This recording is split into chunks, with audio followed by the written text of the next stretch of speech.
good afternoon on this Thursday. Well, rainy Thursday. Well, what a treat! An extra life thrown in. Is this because I'm not doing one tomorrow? Because we have because we've got dough in the kitchen tomorrow. Well, what a treat! And you know, today I'm doing what I love doing best. We're gonna play with some chocolate. I've got loads of new BWB moulds to show you. As I think Carol, was she showing anything on the product live yesterday? Or was she telling them about it? Yes, she did. She showed a couple of them yesterday, but in saying that, we didn't actually see the molds properly, so this is going to be exciting. She lifted it up and said, "This is a job for Karen." Well, you know I love dealing with chocolate, and I've got my nice clean apron on, ready to be chocolatized. So I have, as you can hear from their lovely voices, I've got Terry on camera. Hello everyone. And I've got Indra on comments. Hiya! And so if there's any questions, I will go as slow as I can for you and explain about the chocolate. And I'm even going to use some coloured chocolate as well. We're going to use our gorgeous orange one there. I wonder if you can guess what that one's for. Because we have a couple of trial moulds that I'm going to try out for you that Carol's thinking of buying in as well. She's thinking of buying. I'm going to give you a sneak preview now, but let's have a hello. Indra, we've got any nice hellos there for people? Yeah, so we've got Helen saying hi everyone, we've got Denise saying hi everyone, Leslie is saying wow, what a surprise, everyone's saying hello Karen, Anne said oh wow, what a treat. I think everyone is just really excited well, for this. I'm glad you're thinking it's a surprise and not a shock. So Carol's thinking, I've got the BWB moulds here that I'm going to be showing you in a moment, but these are two trial ones that we're looking at. Now Carol's thinking of definitely buying in this mermaid's tail one. So we're thinking of buying this mermaid's tail. I think she said there was, because we've got more moulds coming in next week as well. And all the moulds that I'm going to be showing today, except for these two, are on the website. I'm not too sure if the mermaid one is on the website yet, because we're going to trial that out now. But look at that. And how good will that be, making that in chocolate? And you can have it as a solid one, as we'll try it with a solid one, and a single, and put them on your lovely cakes. So we've got that one. And this is what the orange chocolate's for. Fried egg. So we've got the BWB mould there of a fried egg. So of course we're going to do it in white chocolate, and we're going to have orange chocolate there. Now I'm going to use it just as the orange, because we're going to look like we've got a free range egg there. That's going to be one orange yolk. So we've got a lovely free range egg there. So these two I'm going to be trialling in a moment. I'll show you the other ones quickly before we do them, so you can see what they look like.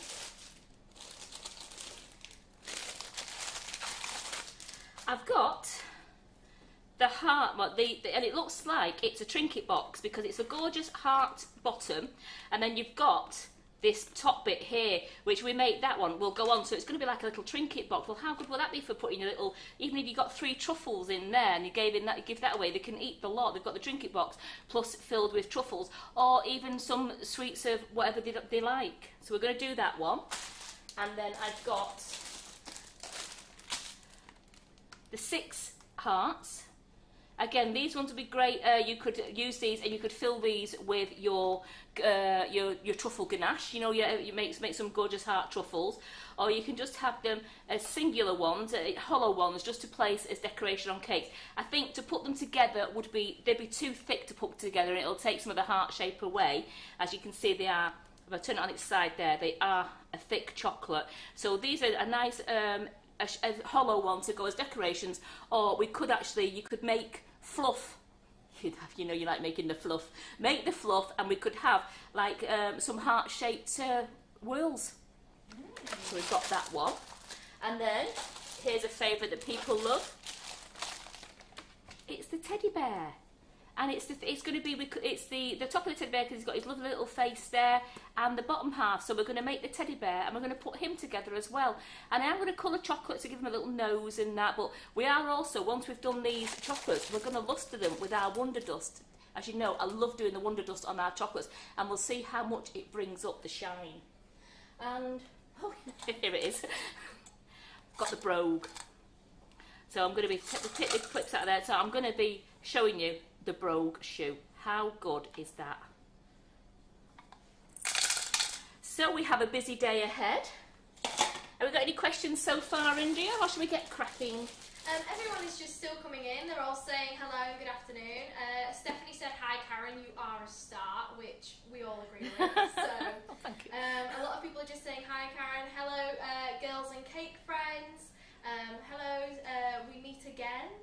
that sounds a bit scary. It's really nice to meet you. Because I know you had Carol all day yesterday. For the ladies who were in the buttercream flowers class, you had Carol in the morning. And apparently, I mean, I was off yesterday. I was taking my mum to the vets and my dad to the vets with the cat because they can't drive. So I could see, and I thought, wow. Then I saw the note came up that you had so much fun. You extended it. And then you did a product live in the afternoon, so you two had a busy day yesterday as well, and Carol. We did. Yeah. We saw some good stuff there. Yeah. There was a lot of good stuff. And what was your favourite, Terry? I love Wonder Dust and the new blue one and the pink one. And the moulds are great, because I noticed that Carol's done the new vintage frames from Katie Sue, and haven't they come up absolutely wonderful in the feathers? They're so lovely. Yeah. They're really nice. So you can still catch that product live. That's on YouTube, or you can catch it on our Facebook page. So you can still catch that live yesterday if you didn't manage to catch it. So let's get cracking. And on that, I bet you that let's do a Friday first. Excellent idea, Karen. I'm extremely happy. India's thinking I'm leaving the building now. Like, all these, I have to admit, I have to ask, anybody got an egg pun that you'd like me to shout out? I'll happily do it. Right, I'm looking too extreme. Or extraordinary. Oh dear. So because I'm only going to use, I only want a little bit of orange chocolate. I mean, I can use it on one of the other moulds as well, but I'm just going to melt a few pellets of orange chocolate.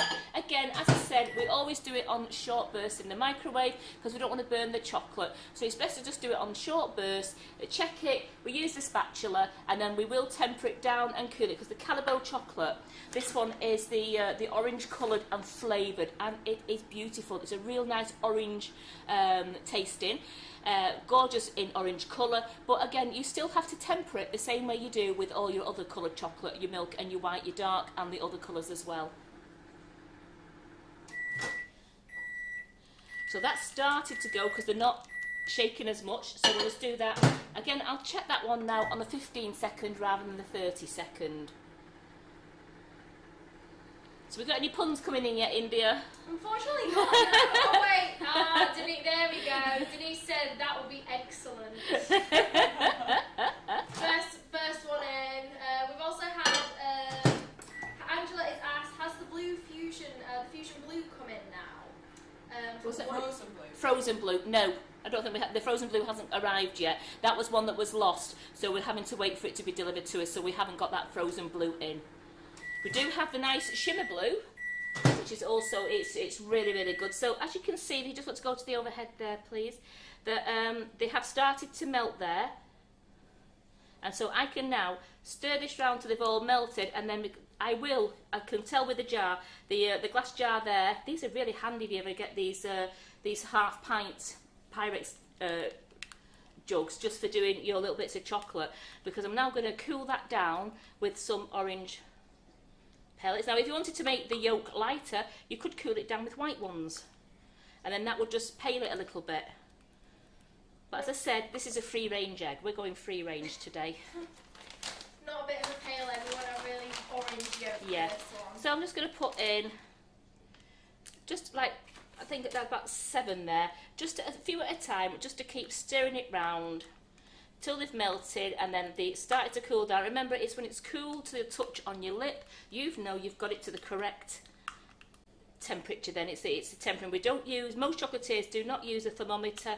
I don't use a thermometer, and I just do it to cool on the lip. After watching so many of Ollie the Chocs lives, I feel like I don't need a thermometer now. I just do it. I just follow what Ollie does, and a lot of you ladies have been doing that as well because you've done a lot of his classes. And for ladies who are just joining us, who may have never done a chocolate class, then please check out his classes on our website, because they're an excellent way of learning how to do chocolate absolutely correctly. There's an introduction to chocolate one, which was his latest one, where he went through all the tempering processes on the chocolates and explained it in great detail. And we have a handbag class, we have a shoe class, we've got an ultimate truffle class. So there's loads to choose from, and they really are good value, and you do learn the secret of being a chocolatier in all these classes. Now you're an expert chocolatier yourself, Karen. You've done it that many times. I'm an okay one. I can feel that it's started to cool down now because the glass jar has now gone quite cold. So I am just looking at it. That last lot of chocolate melted a bit too quick, so let's just put another couple of pellets in there. Put 3 in.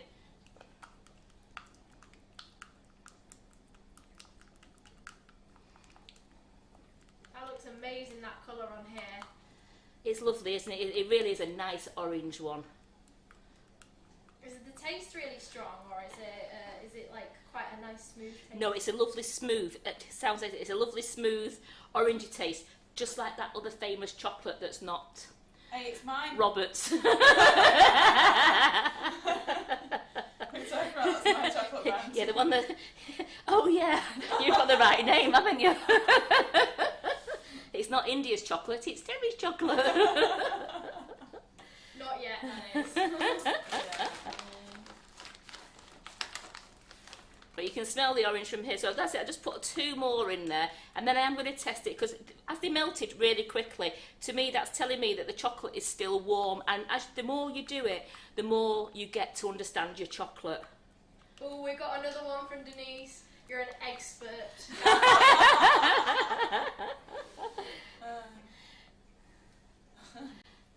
I think that was like 7 puns we've done so far. I feel like we're not done yet. We're not done yet.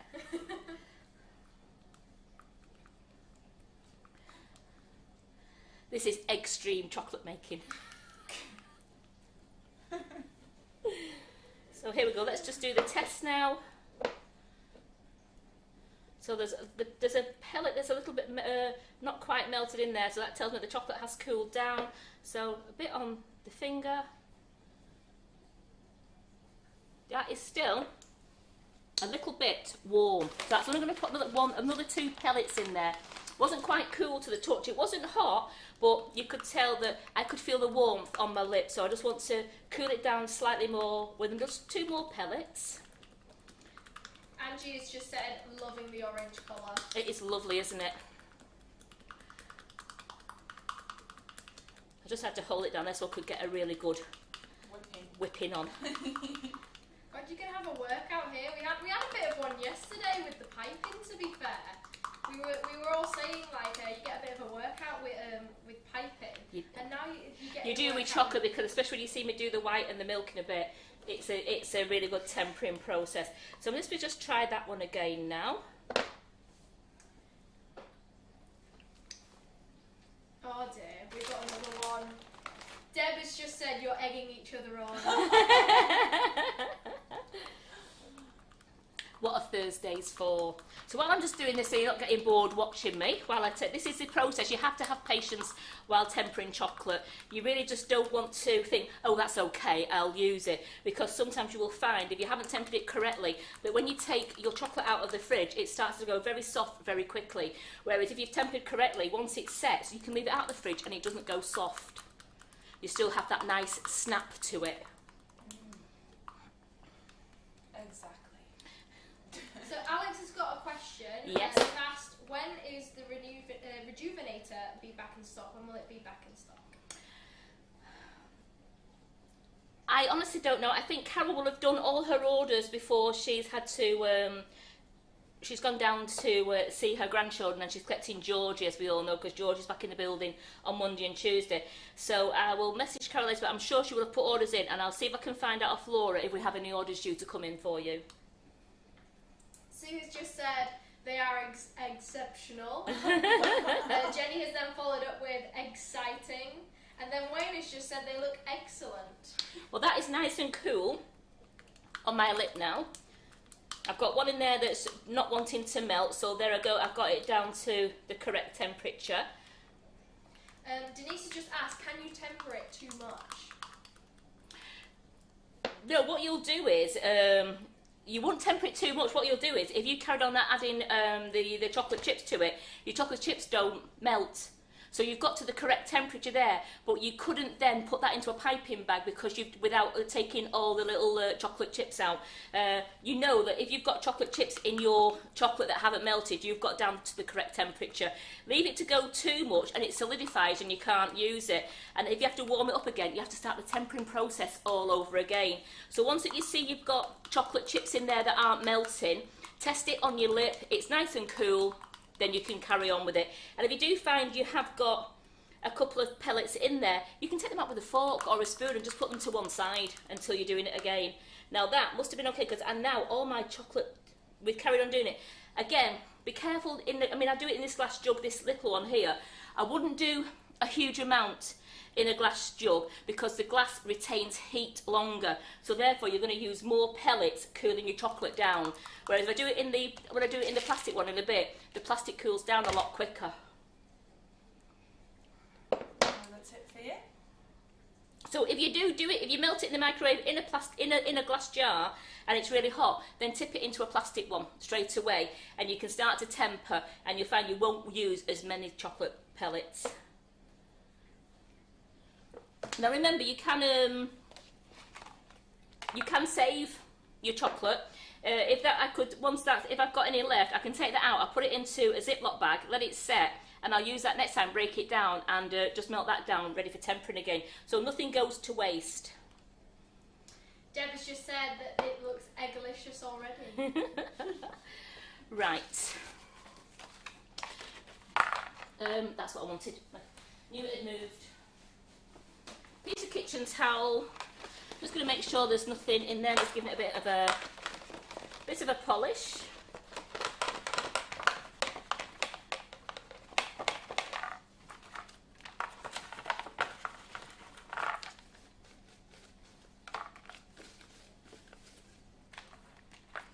So on the moulds, so that was on the moulds there, on the bottom one. The bottom mould is one that always fits in the plastic insert. When you get these moulds, do not throw these inserts away. They are crucial to any of your moulds. If they come with the inserts, that's why it's a 3-part mould. It's 1, 2, 3. So that's why it's a 3-part mould. These are really crucial. Don't throw them away thinking they're just secure packaging. They have to keep your mould nice. You really do need them. You'll see, or actually you probably won't be able to see, every BWB mould has a line along it. I don't know if you can see, you can just about see that line there, and that is where you will put your chocolate up to. That's the white one. Now with the orange, I'm just going to fill that up to the very end so it doesn't spill over, and we're going to let that set before we pour the white chocolate on the top, and then we will use these inserts. In fact, no, actually, no, I won't. Because I've not done this one before, I realised I just want to use, it hasn't got a mark, so that's going to have to be possibly just put the chocolate on the bottom, because as we put this in, it will set. It will come up. So I want to put that in so it comes up, and then I'll leave that to set before I put the white chocolate on it, because I don't want the white chocolate to mix in with it. Be a bit of a runny egg. What it would, it'd look like I'd already cracked it in the pan. You broke your yolk. Oh, that's a joke as well. It's no yolk. No yolk. I'm just putting some in my little bag there. We're going to squeeze that down to the bottom.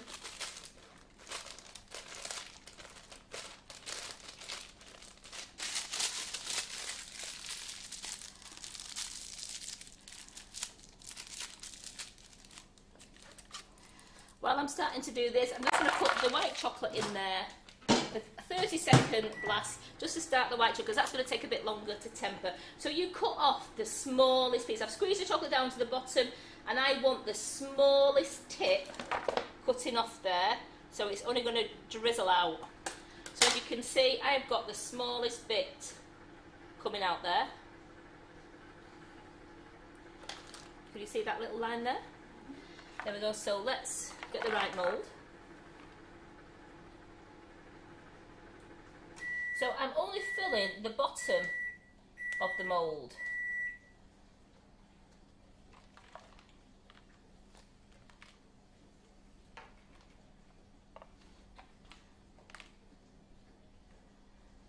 And I've squeezed it in like that, and I'm going to leave that to set now.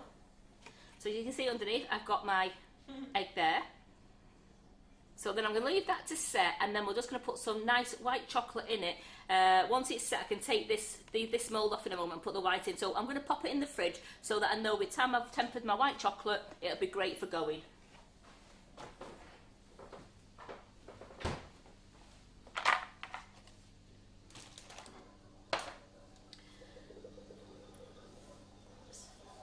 There we go.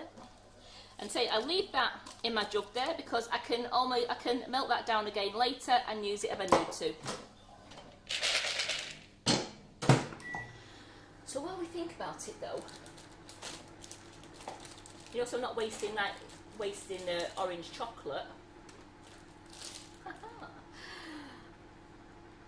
What do we think to? Orange bear. Well, not an orange bear, but what do we think to an orange heart in the bear? Do his tummy. A nice orange tummy, and then I can just do his nose and his mouth, just so it's like a nice orangey colour.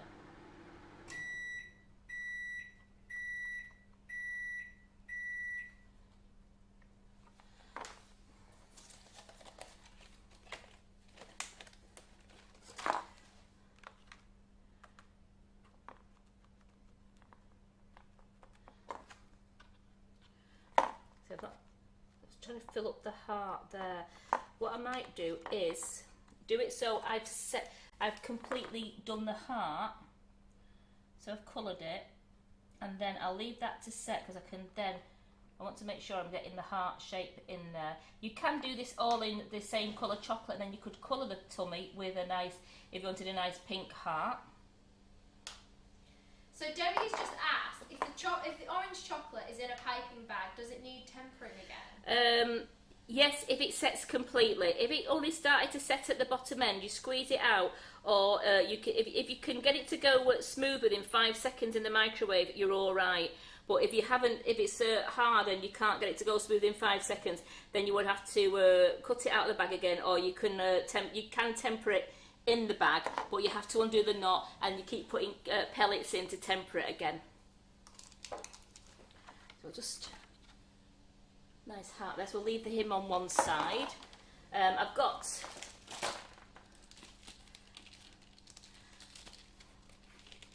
these are just heart moulds. These aren't these are BWB, but they're still not. They're not the 3-part mould. They're just single hearts. They're a little geometric heart. So what we're going to do with that is let's fill a couple of those with orange. I mean, some nice little orange chocolates there. That'd be really nice.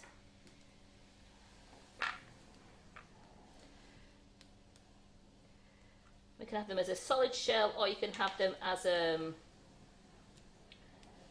singular, a hollow shell. I'm just going to put that in there, and then let's make sure we're getting it around.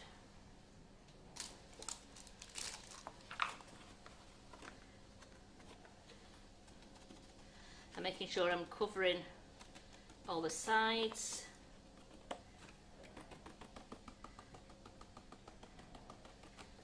Doesn't matter if your chocolate goes over the edge a little bit, because you are going to clean it off in a while. Just want to make sure that all the sides are getting covered.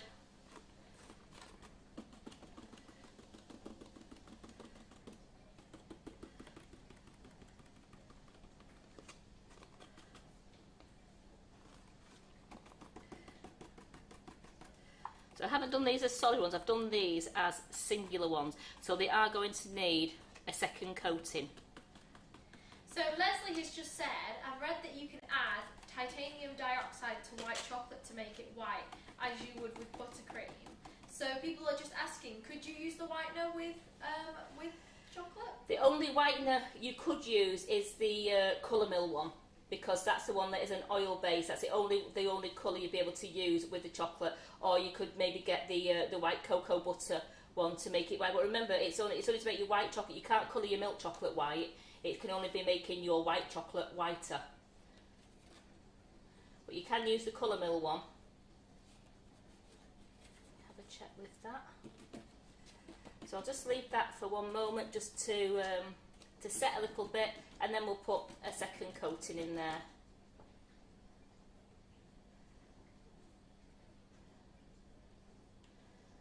hearts this size, there'd be no problem if you wanted to make some nice solid little hearts, especially when it's someone's nice birthday. You could make some solid red ones or pink ones. You could do anything. Just clean that off a little bit. There we go. So let's leave that to one side as well.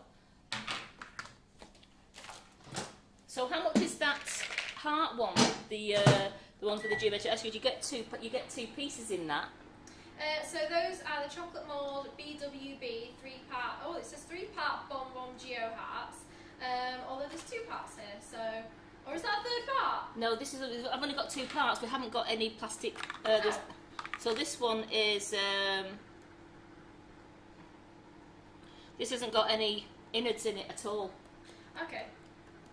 Is that the same one that's looking on the? Yeah. I have no. There's no innards in that whatsoever, and they're not in the packet. So I'll have to check on that one. We'll have to check, but either way, they're for $7.99, which is really, really good. There's also some other heart ones that we'll be showing you later, so I'll leave them out. Those chocolate bed ones are going for $8.99, which I think is a bargain for as much as you get with that, really. And you also get the heart trinket box.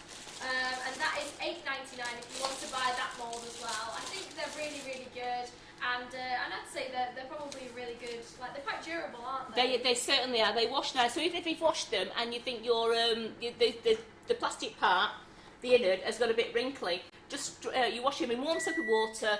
Leave them on a tea towel to dry, rinse them thoroughly, leave them on a tea towel to dry, and they do fit inside there again, and they don't, even if you think they're a bit wrinkly, it doesn't matter, you can use them, and they don't alter the effect of the chocolate, because once you put them in with your chocolate and you press down again, the whole shape is there, so you don't lose the shape.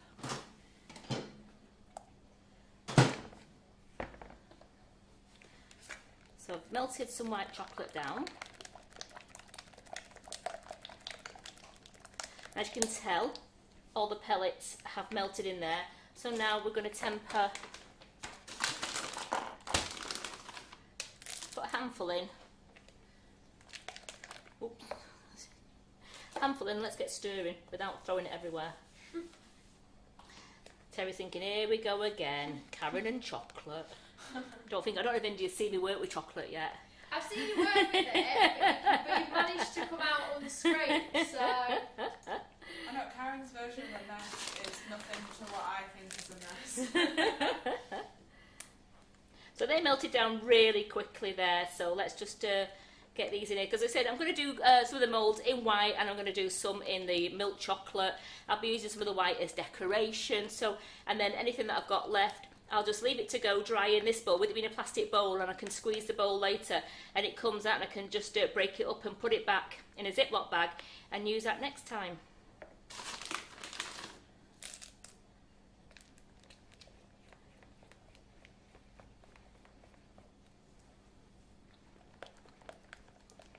So I can tell it's starting to cool down now because the pellets are taking that little bit longer now to dissolve in there. So Paul has just asked, what is the number of the Geo hat, which I'm not entirely sure Which what one? that means. This one?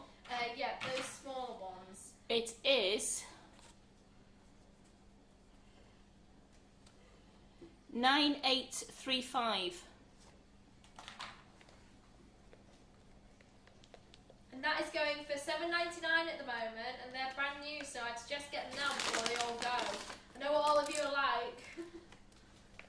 And there are some more coming in next week as well. I don't know what is coming in next week, but Carol has got some more product live to show you next Wednesday. Ooh.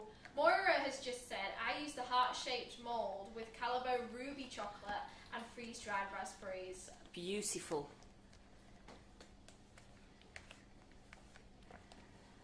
I'm looking forward to making the trinket box in a bit. That'll be really good because we'll be able to. I'm going to lustre that one up. But if we do it all in one colour, we can lustre it up and we could make it. Well, even if we could try a little bit of decoration as old pearls around the edge, but we'll just have a look at it and then see what we can do with it.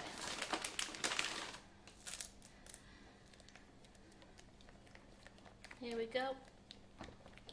As I said, the art is, and the secret is to making sure you get down to the correct temper and you get down to the right temperature on your lip.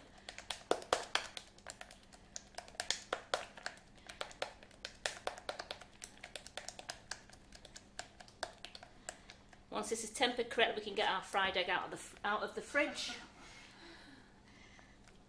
Get the yolk out, and we'll give it an edge.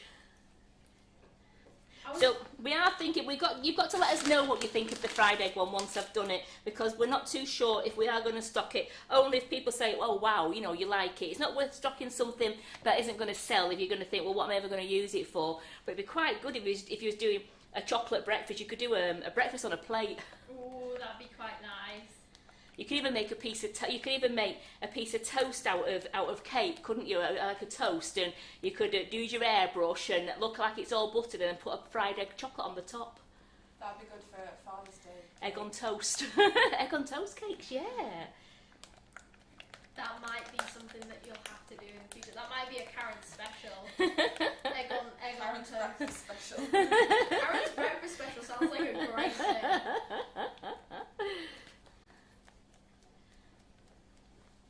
So that's my arm's getting sore, but you know, hey ho. It's the workout. It's the workout. I've not done a workout for a while, but that's why I'm feeling this. I'm feeling the burn, ladies. I'm feeling the burn, ladies and gents. So I've got Paul watching. We've got Wayne watching. Is Lee watching today? I'm not entirely sure. He'll have to pop up and say. That's why I'm hello. making sure I'm saying, ladies and gentlemen, Ladies and gentlemen. boys and girls. Debbie has just said, how much is the chocolate chips, please?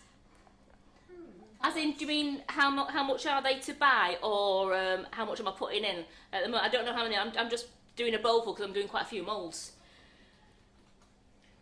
It's a Karen measurement, this. Well, yeah, most of the BWB moulds, they do tell you approximately, here's the bare one now, approximately 45 grams of chocolate to make each half of the bear. And that would make you the shell. So 45. So if you melted 90 grams of chocolate, you would get you'd have enough there to put in there, and that would bring you a full bear up. But quite a few of the BWB moulds do have that measurement on the side, just as a nice guide for you. So Debbie has just said how much to buy, please, and in what size? Well, we do them in. I think we do them in 1 kilos. We do them in 2.5 kilos. 5 kilos, I think. I don't know if we do them in 5 kilos. Have a look. I think 2.5 might be our biggest one, India. Yeah, and that's $12.99 and $26.99. So $12.99 for your 1 kilo bag, and $26.99 for your 2.5 kilo bag. But the one thing is, when you do your chocolate, use lovely chocolate. This chocolate is Belgian chocolate, and it is delicious. And I think if you're going to do a present and you're going to do it with some chocolate, then choose a really nice tasting chocolate. I mean, a lot of people I know out there, you've used the supermarket's chocolate. I don't mind using that sometimes for a bit of a decoration, but I still personally love using the Calabo, because when somebody gets a bite of that decoration on top of the cake, they go, you know, it's a really nice tasting, and it's good quality. And the better quality chocolate you use, the better your models turn out and your decorations. And also the fact that you can, if you make too much, you can save it. Yeah. Yes, we can. That's the beauty of Calabo. I can save it, leave it to, like say, go set in the bowl, squeeze a bowl, and I've got it there for next time. And you can heat it up. There's no limit. I've found out there's no limit on the chocolate. I've heated mine up as many as like 3 times until I've used it. I've only made I've only made a bigger bowlful today because I know I'm going to be using it. So we're getting there now, because that white is starting to be very difficult to melt. So Debbie's just asked, what size bag is Karen using at the min, please? A kilo bag. I'm using that one, the 1 kilo bag. And then Debbie's just said, I made Easter eggs with the gold chocolate. It was lush. Isn't it gorgeous? I mean, have you ever tasted the gold chocolate India? It's like Karamak. Oh. It's absolutely beautiful. That might be something I'll have to steal later. Right, I'm just going to test that now. Yeah, that is lovely and cool on my lips. So, yeah, let's just look at that. Lovely and look at that creamy white chocolate. Ooh. You're having too much fun on this channel today. I remember when you first started and you was like, oh, I'm actually quite nervous. I used to do that, didn't I? I used to go, oh, look at that, look Now at she that. does it, like, And now go, taller than she look is. at that. We go, how high can you go?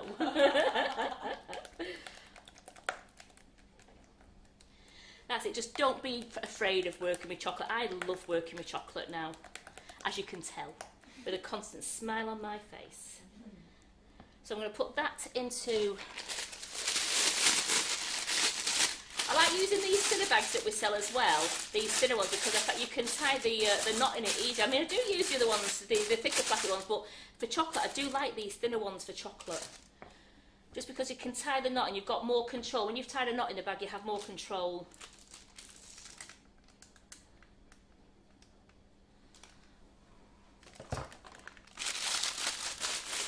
Oh, Leslie's just said Ollie would be so proud of you.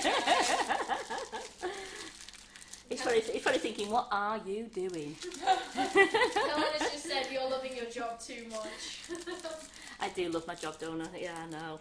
Right, so put that out of the way there. Let's bring our fried egg back. Remember, I've never done this one before either, ladies and gentlemen. This is a first for me, because this was just landed on me this morning.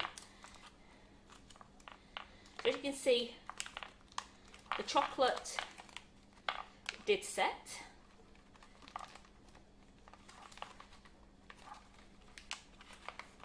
I'm just going to take the innards out now.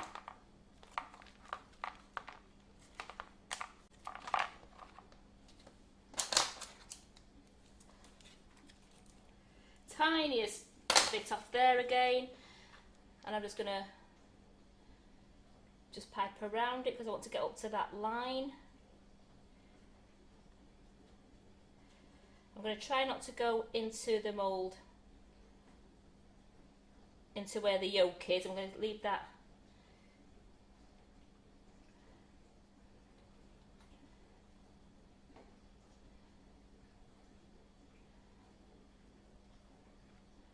there we go. So I just want to make sure I've gone up to the line there, not quite on that side. So you can hold it up and you can see if you've gone to the line or not.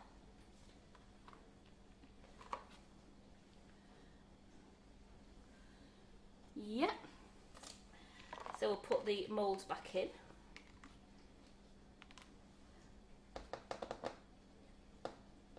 Where's my top piece? There. Yeah, that's it. Yep. There's my top piece. And we're going to press down until it comes up to the edge. So I know I've put enough chocolate in that because I'm having to press down quite firmly. And as you can see, I don't know, you can see from there, I've got it on the nice thick edge now. So we've got a nice thick edge of chocolate. Now it doesn't matter that some of the white's gone inside that yolk there, because that's upside, you're not going to see it. But when you turn it upside down, looks like my egg's cracked a little bit there, but you know what, that looks a perfect egg in the pan. Or you could make it all in white if you wanted to, and then you could paint using cocoa butter. You could paint the egg if you wanted to, but I just think the orange chocolate is beautiful. So let's put that in the fridge now to set, and I'm going to put it in that way so that it's all coming down. There was no excess chocolate in there, so it won't spill out of the edges.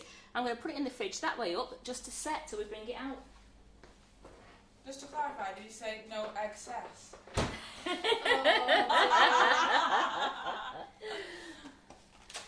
It's funny because Stephanie has just said you did an exceptional job, Karen. So let's make, because I want to lustre some they said unicorn's tails then, some mermaid's tails, and again we have a lovely line along the mould which tells me where to go with the chocolate, how far to go with it before I put the plastic inserts in. And this is saying that it takes 18 grams of chocolate per mould. Wayne has just said, I like my eggs runny. I would agree also, Wayne. Oh yeah, you can't have it. Yeah, you need a runny egg, don't you? You can't have a hard-boiled egg on a fry up. This is where we ask, right, the audience, go on, tell us what's your preferred egg, a runny egg or a boiled egg, and let's start a fight in the comments. Well, not poached or scrambled, dear. That's true. That's true. Poached, scrambled, fried, runny. true test is when you can nail a poached egg, I think. That is true. Poached eggs are too hard to do. I think my favourite is scrambled, but that's because they're so quick. Yeah. So I filled that up to the line on each of the moulds. We're going to put the tails in now. I'm going to put the other part on, which Karen has just lost again. Yeah. I'm going to put this bit on, and we're going to press gently down so that I get it to, I've got a nice seam on that. It's not spilling out. Now, if it does spill out the side, which I've had chocolate sometimes spill right out the sides, out coming out that way, it doesn't matter, because when you take this plastic insert off, it breaks away, leaving you a lovely sharp edge as well. So don't ever worry if your chocolate, if you put too much in it, it spills. You don't have to worry. You can break it off. So now look at that. That is all lovely and covered. So what do we think to the fried egg mould and the unicorn's tail mould up to now? I think these are lovely, and these are going to go lovely. I'm going to lustre these in different colours later. Just try and get, you know, like, even if we do like a silver thin, and we'll colour it a bit blue, and we'll make Fusion green. Fusion green for, ooh, yeah. So we've got a lot of people saying, Leslie says runny, Paula says boil, hard yolk, I like runny, poached, firm for me. Poached, gotta be runny egg and soldiers, poached for me. Runny, I think runny's We've got got a it. split Yeah, it's audience very here. split. Paula has just said, I don't eat the white of the egg. So I asked, why eat the egg? Because some people just like the yolk. They do actually like the yolks and not the whites. Oh, someone said they prefer an omelette. Oh, we didn't include Bring that. omelettes onto the table. Right. Always get an omelette mould. So what I'm going to try now, Karen says with bated breath, I'm going to try and put some decoration on this brogue mould. So, I have my white. So I know a brogue usually has a nice dark coloured, a darker coloured sole. But because I've got milk chocolate there, do you know what? Let's just go fashion conscious. Let's go with an orange sole. Ooh. So I've still got my orange in the bag there. It is still running. Now the end was set a little bit there. Just squeeze it out. And I'm good to go, as you can see. I'm still good to go there. Oh, sorry, I went straight over there, didn't I? Sorry, my dear. All right, I'll do it here. I'm good to go. Yeah. So I'm going to colour.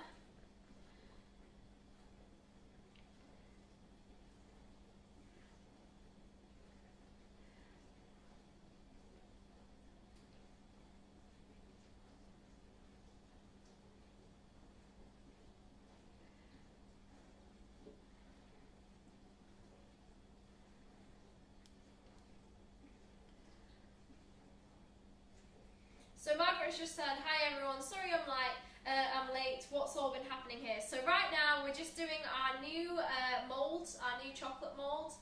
Karen has not managed to get any on her, so shout out to Karen for not for being clean. But yeah, so we just done a runny, I say runny egg, we've done an egg, a fried egg mould, we've also done some mermaid tails, and now Karen's just currently doing our new brogue mould as well. Although we're doing it a bit of a fashion choice, so it's going to be an orange sole. Let's get with the trend. So because I want to just cut that hole just a tidgy bit so it comes out a bit quicker for me on this bit. Just so that I can colour. Cooking with gas now. That's kind of egg related joke. Oh, someone's just said a Scotch egg. Not sure about that. Not a mid-breaker. No. I feel like Scotch eggs were always one of those things where like a weird kid would bring them into school and throw them at people. Oh no, I do like a Scotch What egg. happened in your school? Yeah, I do like a Scotch egg, but not on my breakfast. So I'm just doing that. Now I noticed I got a little bit on my shoe bit there, so I'm just going to wipe that very carefully off with, there we go, get rid of that, off the broguey bit, because we don't want sole. There we go.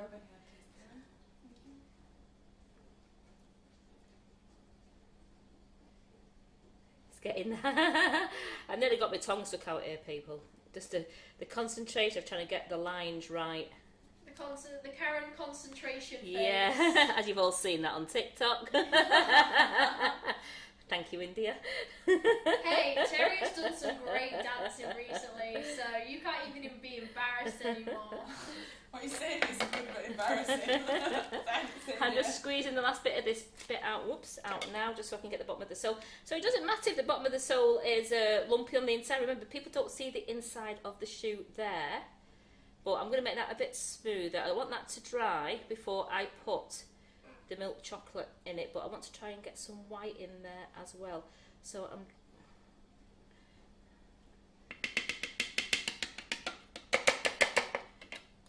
just want to balance that against the bowl. Just want to make sure that it's all covered there.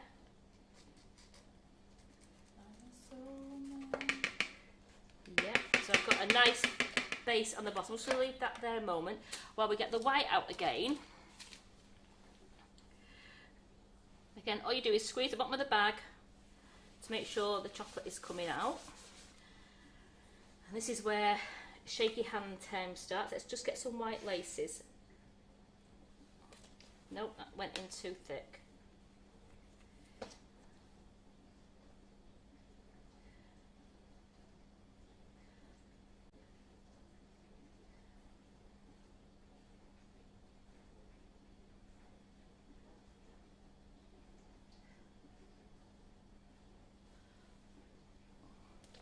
Do you know when you think you've got? I got an extra shoe. I got an extra shoelace in there. How did I get an extra shoelace in that? There it is. So leave that to dry there. Balance that a moment, and then we'll get the white shoelace in this bit here.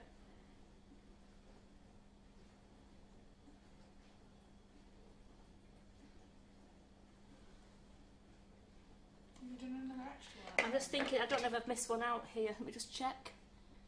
1, 2, 3, 4. Yeah, I did. Of course I did an extra one. Why wouldn't I? So all you've got to do is just don't worry. Just wipe it out. Showing you this. This is how you do it. If you make, don't worry if you make a mistake. Just get a cloth. Believe it or not, there's 5.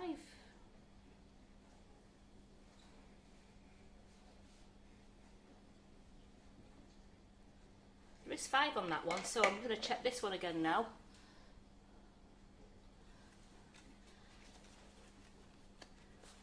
And there's 5 on that one. I didn't get one. So you see, that's all we do. Is I've just got a clean cloth there. It's a dry tissue. And I'm just making sure I'm still keeping it polished around where the laces were. And let's start again so I can see now. 1, 2, 3, 4, 5. Now I'm happy.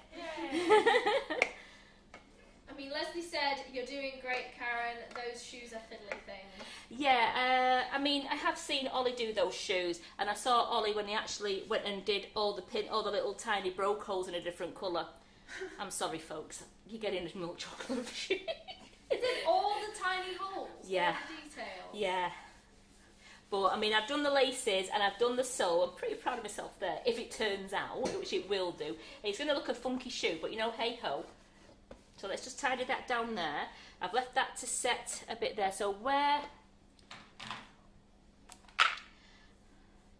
As you can see, that started to set in there. So I'm just going to see what 5 seconds does for it. If 5 seconds does it, then I don't have to temper it again.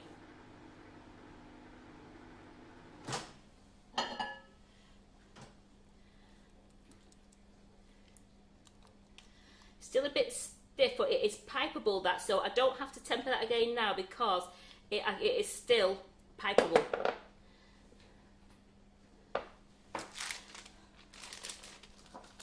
Just going to use that one because I used the other one on the shoe, so just a bit in there.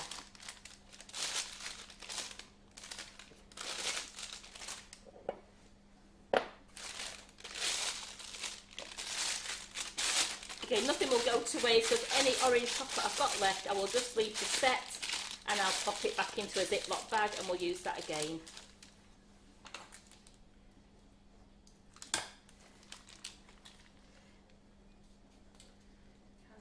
Yeah, sorry. Yeah, I'm here. Just my head. My God, she's not very demanding, is she? I just want the best shots, Karen. You're not asking for much. So I'm just making sure that's just going around.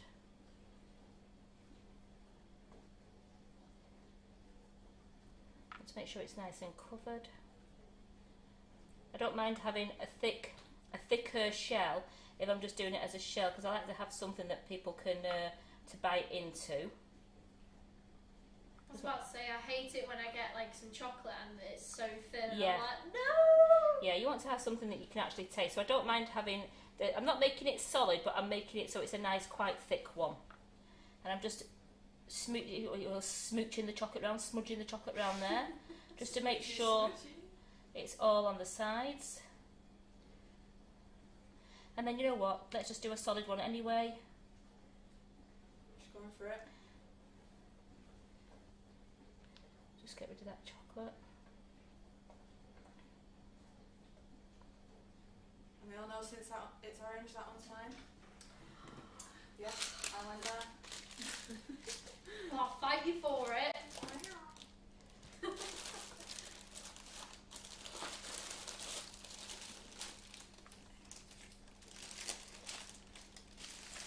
Right, so I'm just going to tap this on there a little bit, just to get them nice and...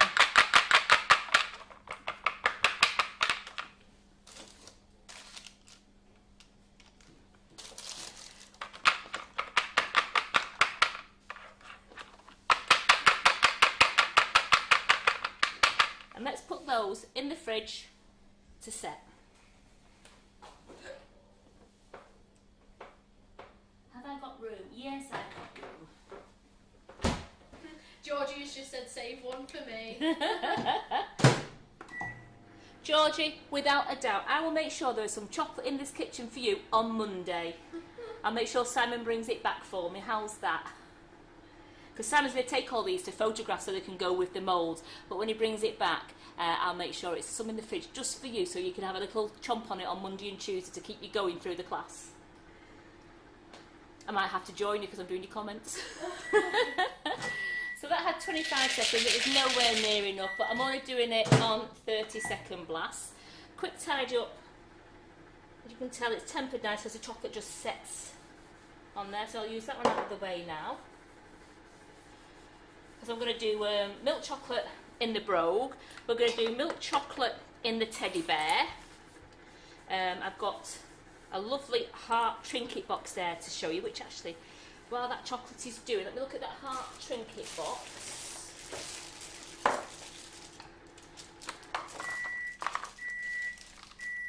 Heart trinket box, I wonder, not quite there yet. Get my white chocolate.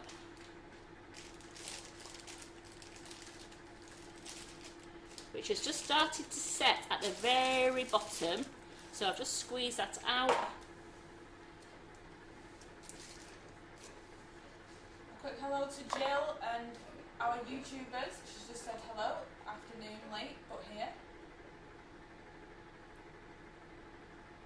Here where I am very carefully trying to put... Oh, she's going for the details. Trying to put some pearls in there. Just whenever, you know, this is when you should really put your glasses on, Karen. Chocolate's a serious business here. It's a serious thing we're doing. It is. I'm just going to keep wiping the bottom of that bag just so that any tails coming out.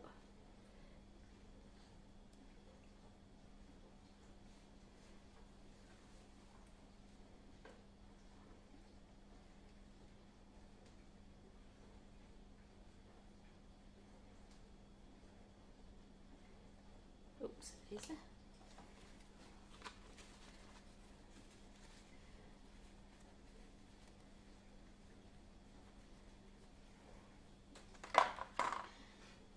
down there. Here we go. Just take that one away. I don't want that to ruin, but I'm making sure that the white's staying within the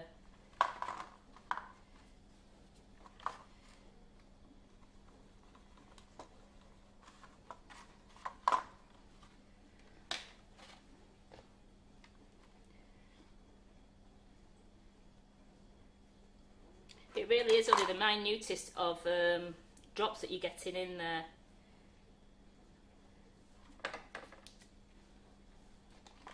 So Jane has just said, I'm such a nut, I keep going to my microwave when yours beeps. Sorry.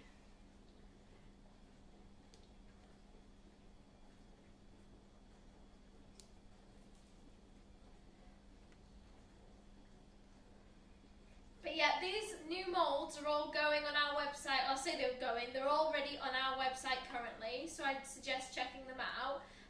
We did a product review of them yesterday. We also did a couple of moulds with some sugar paste that Carol did, so that was really lovely. I'd say, I'd just like to ask, I hope you're all enjoying our new content currently. We've been putting a lot of stuff out on, I'd say, on TikTok and Instagram. We all know that we have little jokes in the kitchen, and so we're using them to our advantage. I think Terry was dancing with some grey boards earlier today, so that was really lovely. So yeah, just give them a cheeky follow, and don't worry if you're worried about missing anything with lives. You can always catch them on Facebook anyway. They're all archived, so you should all be able to access them. So don't worry, they're all there. So the only two that aren't on the website are the egg and the mermaid tails, and that is purely because we're giving them a go today. There are sample moulds that we're giving a go today, and if you say you like them and you want Carol to stock them, and then we'll see what the feedback is for them. But Carol did say she's really seriously thinking of stocking the mermaid tail, but it's just a fried egg one. We've got to see whether you really like that when it comes out, to see whether it's just a gimmick or if you would just buy it. I personally think, like for Father's Day and for any cheeky birthday coming up where they like especially for a man's birthday cake, and sometimes you can't think what they want, you could make it into a feature of doing a cake as a piece of toast and putting some fried eggs on top.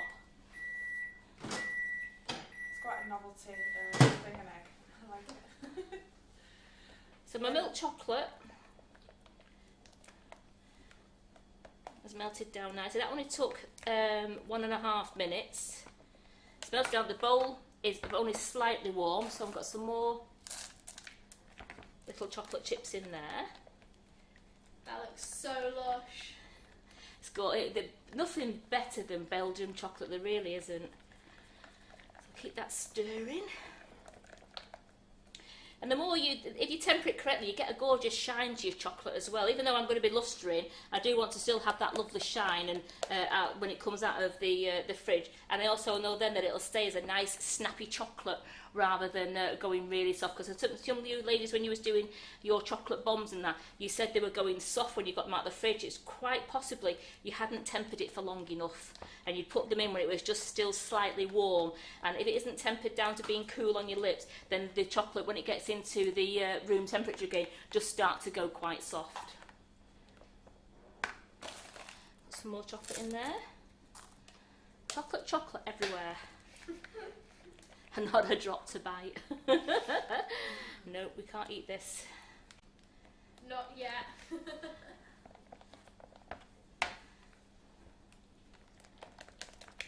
the arm mate setting in, Karen? Sorry?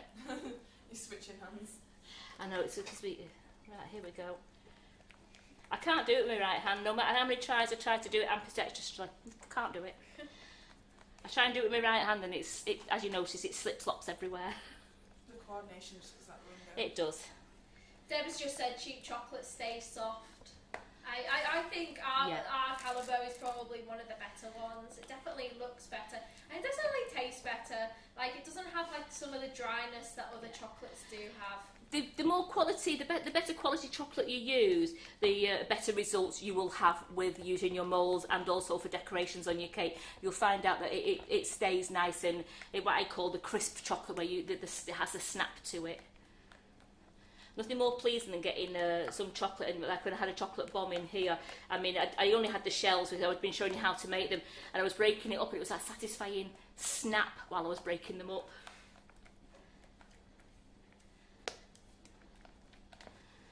Ooh, right, we're getting there, ladies. It's just, I'm getting warm because I'm doing a workout. Could you just open the door just a little bit for me, please? I'm a bit warm now. I think it's. The workouts are in. I know. I think I'm doing it like 2 hours at the gym here. Well, that's it. That's a question. When people eat chocolate normally, that's an age-old chocolate question. Do you keep your chocolate in the cupboard or the fridge? Do you prefer it being really cold or like just like melty? If I was at home and I have a bar of chocolate, I like it cold. Yeah, I do. I do like cold chocolate, whereas my daughter, you put chocolate in the fridge and she goes daft because she likes it in the cupboard. I would also agree with her. I prefer it to be almost melty. I must admit, when you have it at room temperature, there's more flavour to your chocolate.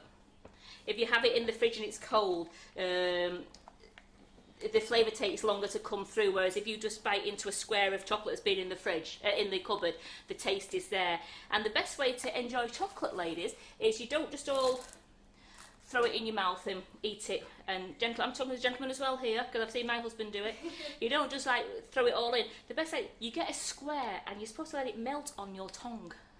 Ooh, And that, yeah, you're supposed to let the square of chocolate melt on your tongue because all the flavours go through your tongue then, and you have the really the succulent taste of that chocolate. So anybody who like buys our flavoured chocolate, like the cappuccino one, we've got the lemon one, and we've got the orange, and we've got the strawberry. Just put a couple of the little chips into your mouth and let them melt on the tongue, and the full flavour comes bursting through. Don't forget the honey one. Oh, that honey and the caramel. Oh. That's one thing that I wouldn't put in the fridge if it was chocolate though. Caramel. No. I like the gooey. Oh no, you have to have the gooey centres. But that the Calabo, the honey one, oh, and the caramel. But just let the little chips melt on your tongue, and you'll see it. Rather than just putting it in and chewing it straight away, just let it melt. Don't know how many ladies do that already, and how many gentlemen do that. God, there's a lot of people saying that they prefer to put it in the fridge. We've got Georgie saying the fridge. Helen says in the fridge as well. Although Angie has said cupboard with an exclamation mark. My daughter is with you all the way on that one. Jill said she already does that. Yummy. What, melt it in your mouth? Oh yeah, just any of you've got any like chocolate, the Belgian chocolate in, just put a couple in your mouth, just let it melt, and just you tell me what the difference there when the flavour comes flooding through, even from the milk chocolate or the white. It's the flavour is just intense. We're getting there. My arm says we're getting there anyway. Put it that way. Oh. So Mal has just said, I don't have chocolate long enough to store in the fridge or the cupboard. Same. Oh my goodness. Wayne has just said, all my chocolate bars, I love all my chocolate bars, any type freezer for me. Oh. I've heard other people say the freezer because it takes them longer to eat it. I'm sorry, that's diabolical. He's in Australia though. Oh, that's true. You have to put yours in it. If he gets it out of his cupboard, it could be just like a liquid block of chocolate, wouldn't it? The heat's over there. Everyone is saying as well, do you need a drink, Karen? I've had one. Yeah. Look. Everyone's on Karen watch. Yeah, and I've had a nice drink just then. When the camera was on the Calabo and the bowl on there, I took a sneaky drink while the camera wasn't on me. The girls will verify that. And then the next overhead, we'll shove some toast down. I don't need it. I had a really good brunch with working tonight because we've got the lovely Laura in the kitchen tonight. So I'm looking forward to Laura coming in. And so I did a late start because we're going through. So I had a lovely brunch at home to make sure that there's no was it not repercussions? No Second times. I think after the first time, like yeah. you're on well aware of these things. Yes. So that is just starting to take a while to melt. So let's just see where we're up to with. I can't believe it. Lots of people are saying pop it in the freezer. That is cool to my lip. And I can tell it's cool because if you see when I do that, can you see I've still got some callets there Don't know if you can see. Yeah. I've still got some, so I'll give it another quick stir. Hopefully some of them will go, but if not, I will just move them to the side while I'm putting them into the mould.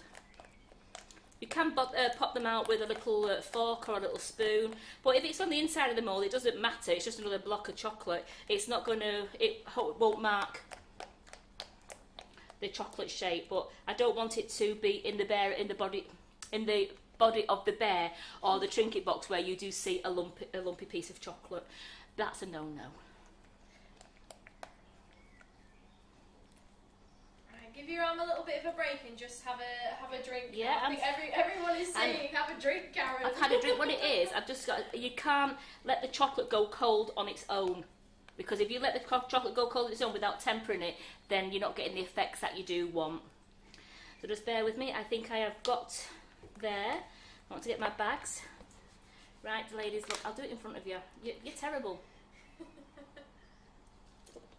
This is my second bottle since I came in. Don't be getting sassy now. We'll throw some macarons at you again. You was really cruel last week, weren't you? We don't care about you doing it. Eating macarons now. You've got to do what you've got to do. Because I am a terror, I don't eat breakfast. I just don't eat breakfast. I've got to be up a couple of hours before I can eat breakfast. Well, I'm up an hour before I come to work, so I don't want to get up mega early to have a breakfast. But I usually can end up having a snack in here, or me and Carol will have a light breakfast together. But last week was just one of those things. With Carol being away, I just didn't bother. George has just said, "Are you sure it's water?"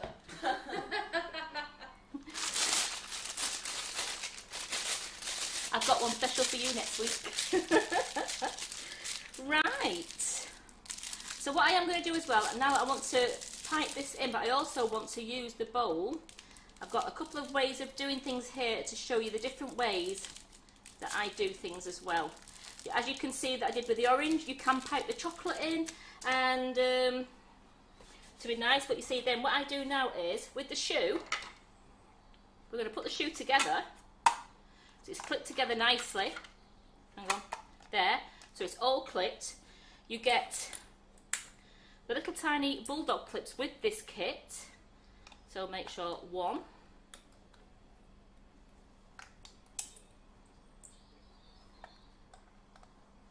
2,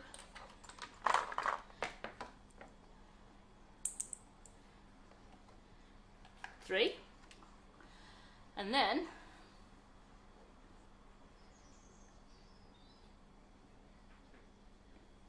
sneaky way of doing it, don't you think?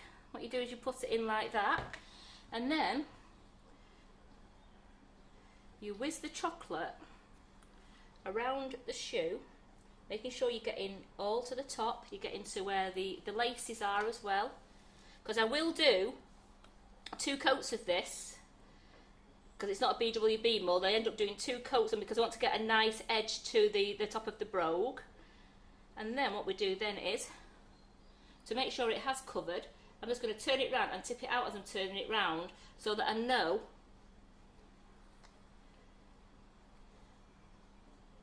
just put a little bit in there, because that didn't quite make it where the shoe was there. So again, there we go, and I will show you that now. Shake, you just shake the rest it out. Just going to clean it off a bit with the spatula like that.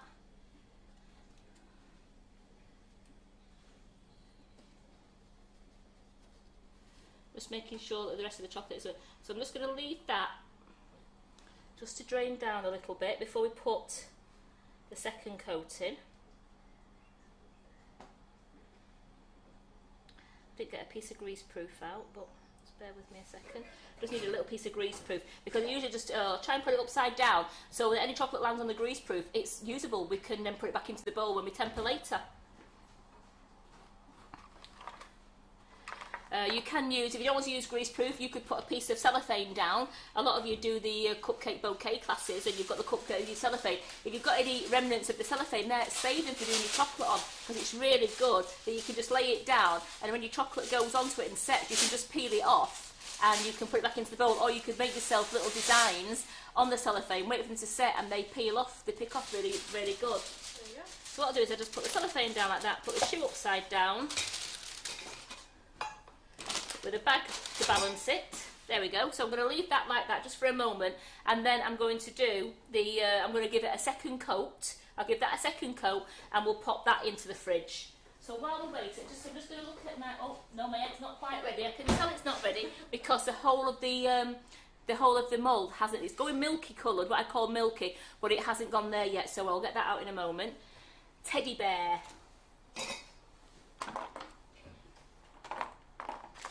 So we're back onto the teddy bear. I've got my chocolate in my bag. And I'm going to go up to the lines. So Leslie's just said that brogue is looking good. I've still not made shoes after Ollie the Choc's class with like a palm to their face. Yeah, I know. The shoes are really good to make. Here we go. Just going to get that chocolate up to the line. I've got a bit of a callot in there, so I'm just going to squeeze that out. There we go, into there. So that's what you've got to do. If you find it's not coming out of your mould very well, just squeeze the end, because it's just, you probably just have a little chocolate chip.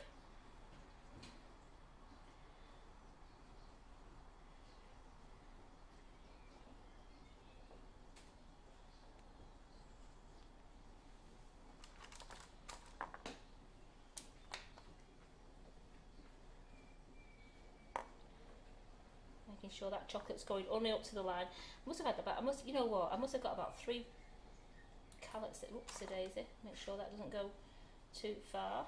Pat has just said, I ordered the mould yesterday. I think I was being a bit ambitious. I mean, would you say that these moulds are fairly easy, or would you say... they're quite easy to use. And you know what, if you get it wrong the first time and you're not happy, melt it down again. Just melt your chocolate down again and start again. Just got to make sure I'm getting up to these lines on the chocolate. And let's go in, take that naughty bit of white chocolate there.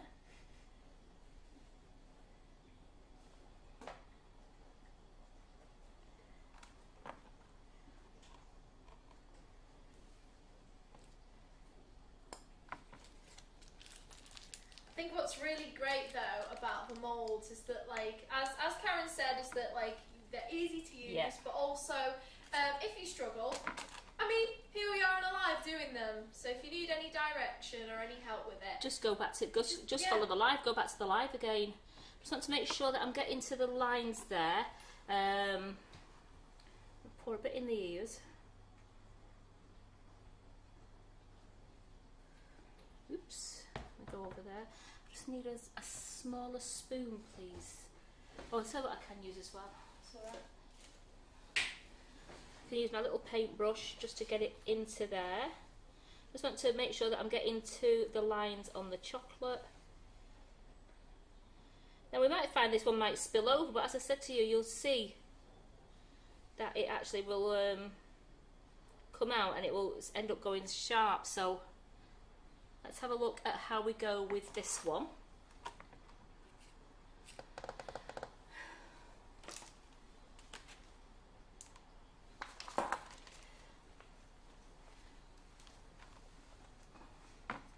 Doesn't matter, I've got a brown belly there because the orange belly is underneath. So I'm just going to squeeze that down gently so that the lines, it fills to the lines.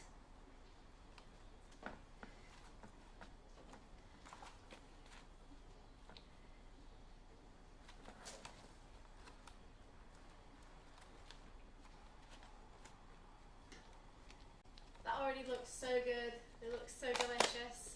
He's cute. Are we going to give him a name? So I'm going to put him in the fridge to set now, because you can see, no, it didn't spill out. I did stay a tiny bit round the side, but that is going to break off. So I'm going to store him upside. I'm going to put him that way up in the fridge to set. and then we can get him out when he's gone nice and milky, and we can put him together as a full solid bear. And another thing that Carol mentioned yesterday is that he's textured. He is, he's got a gorgeous furry texture on him. Put him up there, it's like finding room in this fridge. Let me just have a look at that. And look at the mermaid's tails. Oh, they're getting there. They're nearly there now, so I can bring those out in a moment. Let's give the brogue a second coating because that started to dry inside. So I want to give the brogue a second coating now. Just going to pour the chocolate in. I'm going to go down to make sure I'm getting right to the toe. I'm going to make sure I get right to the heel, even though the heel is a nice orangey colour. We're going to go round the sides. Here we go, round the sides, and making sure we're getting to the top again. Leslie has just said that was so cute, so has June. Although Teresa has said that we should call the bear George. Well, George is a nice name. Georgie bear. Right, so I've looked there now and I've got all fresh chocolate along all my edges. So I know I've got a nice covering there. So the next thing is we tip it out. So I'm just going to balance him on there, just for the chocolate to tip out.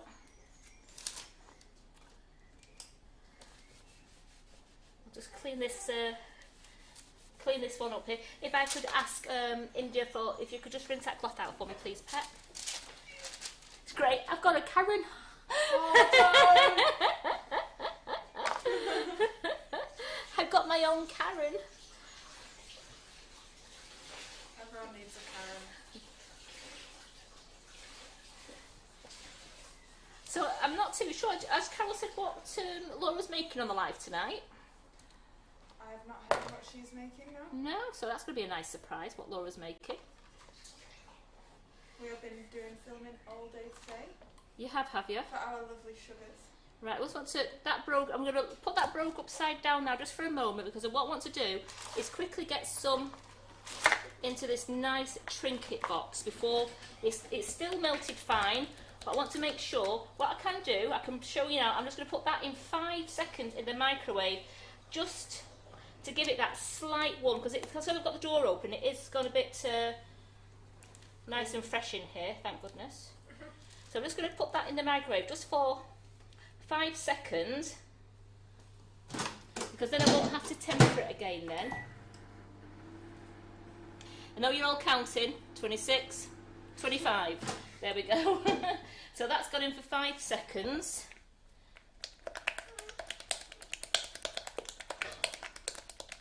I don't want to bother about the one around the side. I'm just going to use this nice soft one here because that's still tempered lovely. If you only do 5 seconds, you're absolutely fine. So let's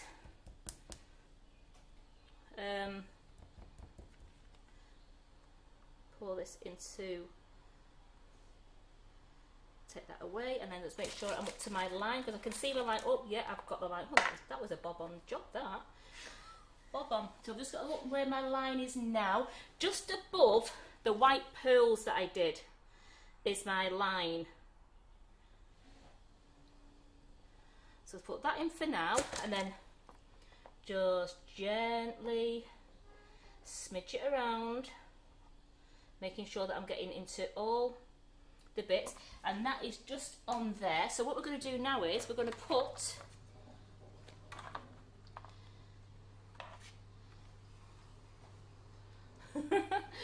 where's the other piece? Have I got it somewhere? Anybody seen it? Is it there?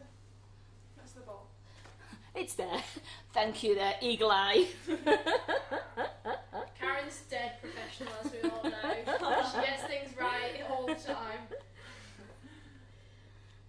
So there we go, we're just going to press that nice and gently. I've pressed that, I've got a lovely seal, I've got a lovely thick edge there to my trinket box, so it's all gone, so it's not spilt over. I've got my trinket box lid. Look at that. I love that. That looks so good already. So you just take, you could do them in different coloured, if you want to do different colour. I just thought, just with a bit of white chocolate with those pearls, and I've got a little white heart there, But you could always do a red heart if you wanted, or you can, if you want to, once you've done it all in plain chocolate, in the milk chocolate or white chocolate, you can get your luster dusts out, you can paint, you can get your cocoa butter paints out, you can paint. But I love that little extra detail with the white chocolate, and there's not a lot you have to do to that trinket box. And I'm going to luster it up, probably even a nice like a ruby colour or a gold colour. We'll decide in a bit when it's dry, and we can luster it up to a lovely trinket box, but make sure we keep the pearls nice and white. So that's another one to go into the fridge. Leslie has said that it's stunning. June said it's beautiful. Georgie says that is lovely. I would agree. Carol said it's beautiful as well. I think that extra bit of care adds a bit of something to it. You know what I mean? And I think this is this the last one I've got before we hopefully everything then sets and we can we start to play. Just checking. Just checking. Just bang the packs down. Because what I am going to do now is I'm going to actually melt this down again. I'm going to re-temper it. I want these to turn out absolutely perfect for you, to show you that you can just re-temper your chocolate and it still works out. So I'm not going to need any more than that. So let's heat that up, because I'll have to temper with a few chocolate pallets, little chips anyway. So we'll get that into the microwave, and I'm just going to put it in 10 seconds. And then I will temper it down. In fact, what I'll do is I'm actually going to do 20 seconds so that I can get it nice and runny again and temper it down. I can now see the start of a choc explosion. I was about to say that. Like, Karen was going so well, being so neat and tidy. It's gone out the window. No, it's not. Because look at this. What we do now is... Jill also says, I've never been interested in chocolate, but watching you, I want to play too. I love it. I love nothing better than, there we go, 20 seconds on that. Just want to make sure it's to a temperature that I can temper down to, because that's another thing you have to make sure, that you're not doing it too cool. You have to make sure you get to a temperature that you can temper down, otherwise putting the chocolate chips in to temper it won't work. There we go. So my brogue has stopped dripping out, so the brogue is now... I'm going to get my little palette knife and just show you this. Sue's just said that this is lovely. Divya has just said beautiful as well. See what I've done now, because the chocolate started to set, I'm actually just going to cut it just a little bit there, because I don't mind having the thick edge. Don't want it too thick, but I don't want it to be breaking when we take it out of the mould. I want it to have a nice shoe edge. I just don't want to put this into my other chocolate at the moment. Just bear with me a second. And I'm going to put that in the fridge now to set nice, and then we can take that apart as soon as it's set.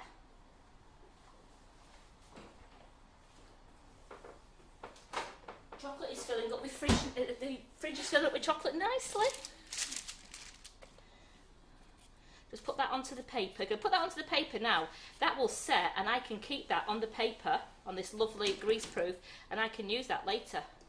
Just want to make sure my knife is lovely, and there we go.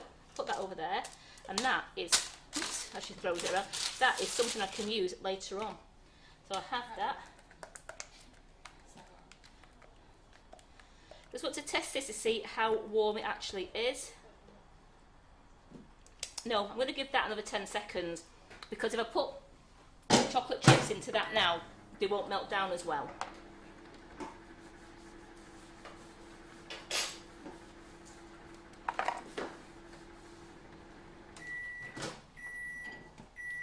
So, a goodbye to India, and see you tomorrow. Yep, sorry everyone. Unfortunately, I've had to head off. I've got my COVID jab that I've got to have. So I will see you all later, and I will be jealous about the chocolate that will hopefully be here tomorrow for me to eat. It might be, it might not be. See you later, everyone. See you later. Good luck. So that's is that India's second jab, or is it a first jab? I think it's the second. Is it a second jab, is it? Yeah. So I've got my second jab at the end of June. Oh no, beginning of June, June the 6th, mine.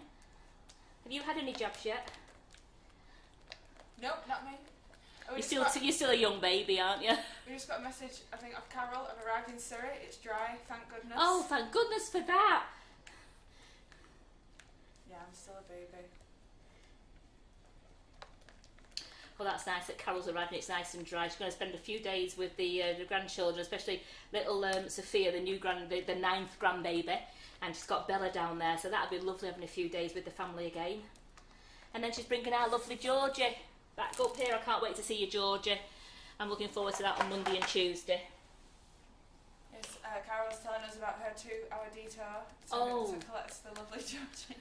Yes, that's on Sunday, isn't it? Enjoy the countryside and all the scenery. The Garden of England, Kent. Yeah. So we're getting there okay. So we've got lots of chocolate in the fridge now, waiting to come out so I can show you how it is, and then we can lustre some of it up for you so you can see our gorgeous Wonder Dust in action. I'm excited. I love these Wonder Dust colours. I'm just testing this again now because it's melted really nice, but I want to make sure I get down to that temperature that is cool to my lip.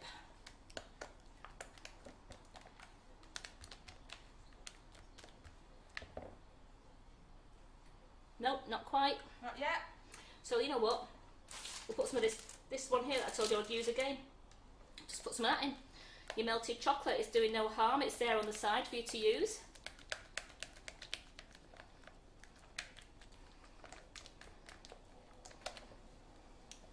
Going right-handed now. The time I've finished, I'm going to be ambidextrous, I'm telling you. I've got this, Karen. I really do wish I was ambidextrous, you know. I do try. Like, anything that I attempt, I always try my other hand as well. Safe to say, don't do darts. If you're doing darts, tell people to really move out of the way.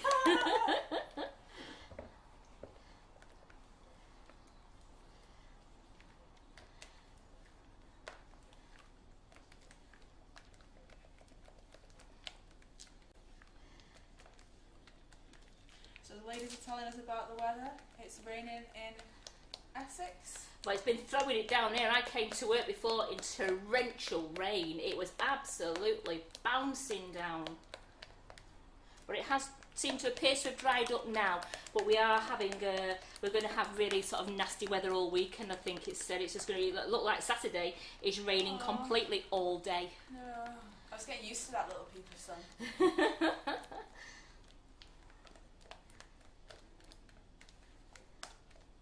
So what colours are you thinking of using today? Oh, I think we should use the fusion green, as you said. Yeah. I think a nice gold. We could use a sparkling gold. We could do, how about that lovely violet mist on one of the unicorn tails? I loved that. Because we need to make them as bright and as sparkly as we can, especially for a unicorn. Especially, you know, for a mermaid. You're getting your mythical creatures mixed I up, Karen. certainly am. But who says they're mythical? There are mermaids. Let's just test this again now. Yep, that is pretty cool to my lips. So what I'm going to do now is I'm just putting 4 in there. I just want to make sure that, as I said, we've got it down to the correct temperature so we know this is going to set beautifully. And we can do these as these will be lovely hollow hearts for you. So you could either fill them with the fluff if you wanted to make the fluff, which remember is on our recipe website under Whipping It Up Fluff, and you can make the gorgeous whip it up fluff whirls then with these hearts. It'll be a lovely shape, and it's not too big, is it, Terry? It's a nice bite size, that, isn't it? Yeah. Like if you wanted to fill it with like the fluff, like you said, I think that's great. Lovely fluff idea. They'd look great with a fluff in, and also they'd be great if you wanted to put them with any of your lovely flavoured ganache to make like chocolates and big chocolates as a. If you wanted to put 3 in your drink, maybe 2 in your trinket box. With it? You could put truffles in that. Yeah.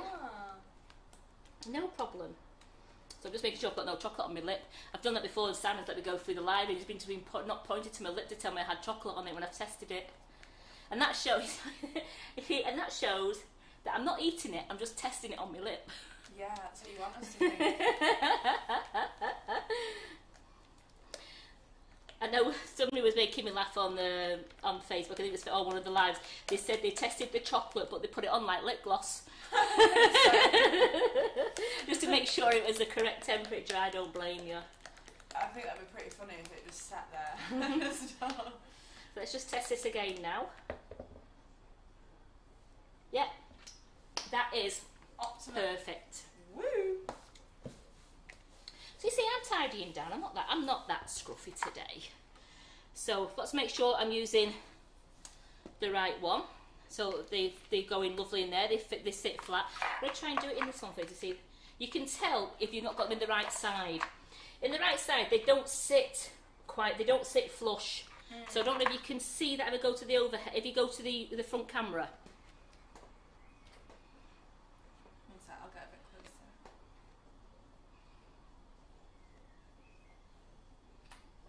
So as you can see, I'll put that other one in there for you. They don't sit flush. You can see them, they're still wobbling. But if you put them in the correct one, see how they just go completely flush. So that's how you know you've got them in the correct one like that. And also the correct one has got the line around the bottom so that you know where you're going to with your chocolate. But I've done it in the past where I've put it in the top one like that and wondered why the inserts weren't going into it. Then I realised why. Right, let's get this. I love these troubleshooting tips. Well, because they're so small, those moulds, I'm actually going to put the chocolate into a bag. So that because my pour on my jug here is just a little bit too...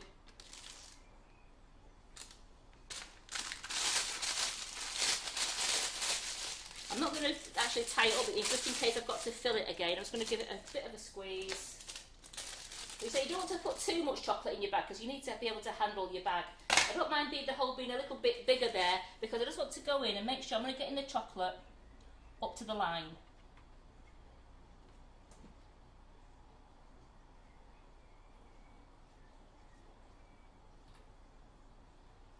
Sorry, I'm in your way there, was it? No, I'm using a different camera now. Alright, brilliant. So I'm just going straight up to the line there, and then we will give the mould a little bit of a shake just to make sure everything is even.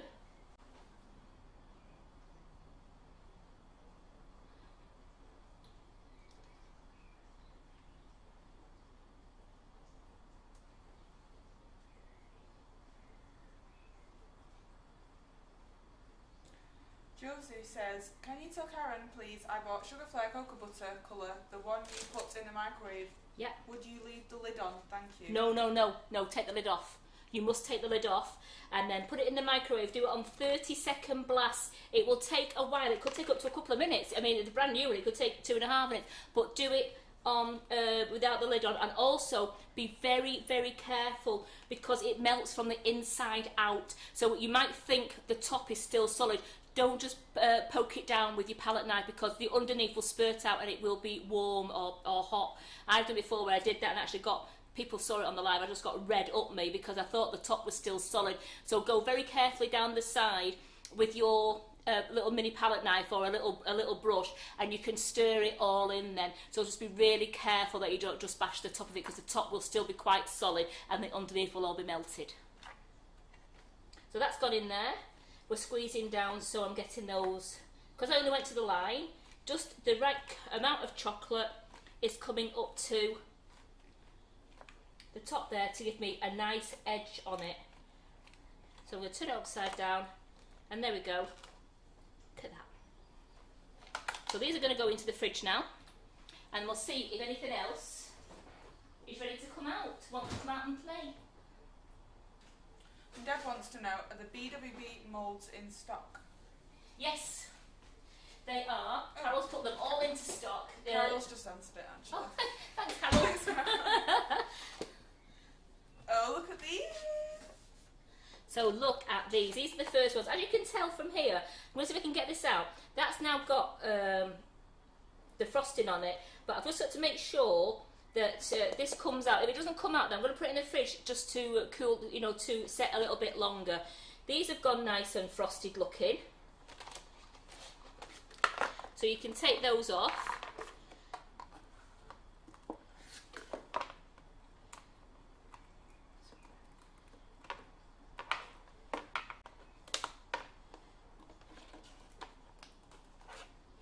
Just very carefully lift it from all the edges. You don't want to snap it. So you're just very careful. You're just loosening it.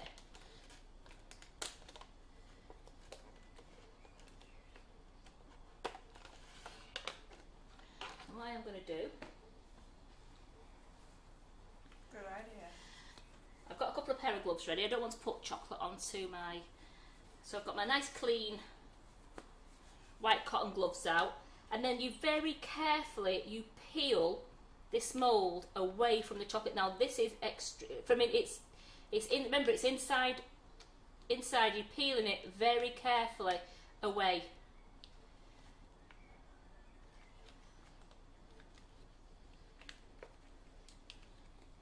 And that's why it's best to put your gloves on. Look at that. You don't get fingerprints all over. So you've got no fingerprints, and that is It's lovely. so good. Look at that. So that's one. Again, remember the plastic's on the inside, so you're peeling it away from the chocolate. So keep the chocolate on the bottom. And if you've got little bits, like you can see those little bits there. There, you can see that. Look, just brush it with your finger, and you just get that lovely sharp edge. So easy.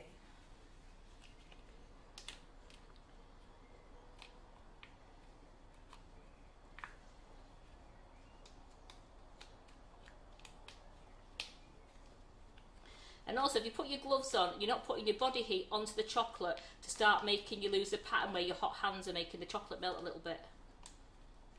They're very cheap to buy on Amazon, these gloves. But now I've got my 3 mermaid's tails. Now if I wanted to, if you wanted to do for a cake, you could put 2 mermaid's tail together to make a full mermaid going into the cake. Now we will glue one of these together like that if you want later. And then we can put we've got a full mermaid, and you've got the mermaid you just wanted to do it as one little one. So isn't that lovely? They go together lovely. I'll warm the plate and show you how how I put the chocolates together. But isn't that, I mean, you can see how nice that is. And once you put that on a warm plate, both pieces, it'll come together and you won't be able to see no gaps. So we'll do that in a moment. Let's see how these fried eggs are doing. Now usually if you can, oh yeah, you just press it a little bit.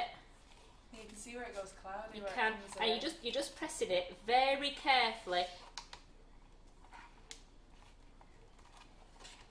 so that it comes out. It has gone cloudy, so I know it is okay. You always get one that comes out a bit easier than the other. I just don't want to. What you can do as well, if you find that one is sticking, oh there you go, it's not sticking. You could have just put it back in the fridge for a few more minutes, but that is still, have you seen the shine on that? That's lovely. Again, we're going to peel this away really carefully. Make sure you don't put your finger in where the yolk is, because remember that's quite slim and it's quite thin in there as well. Just peeling.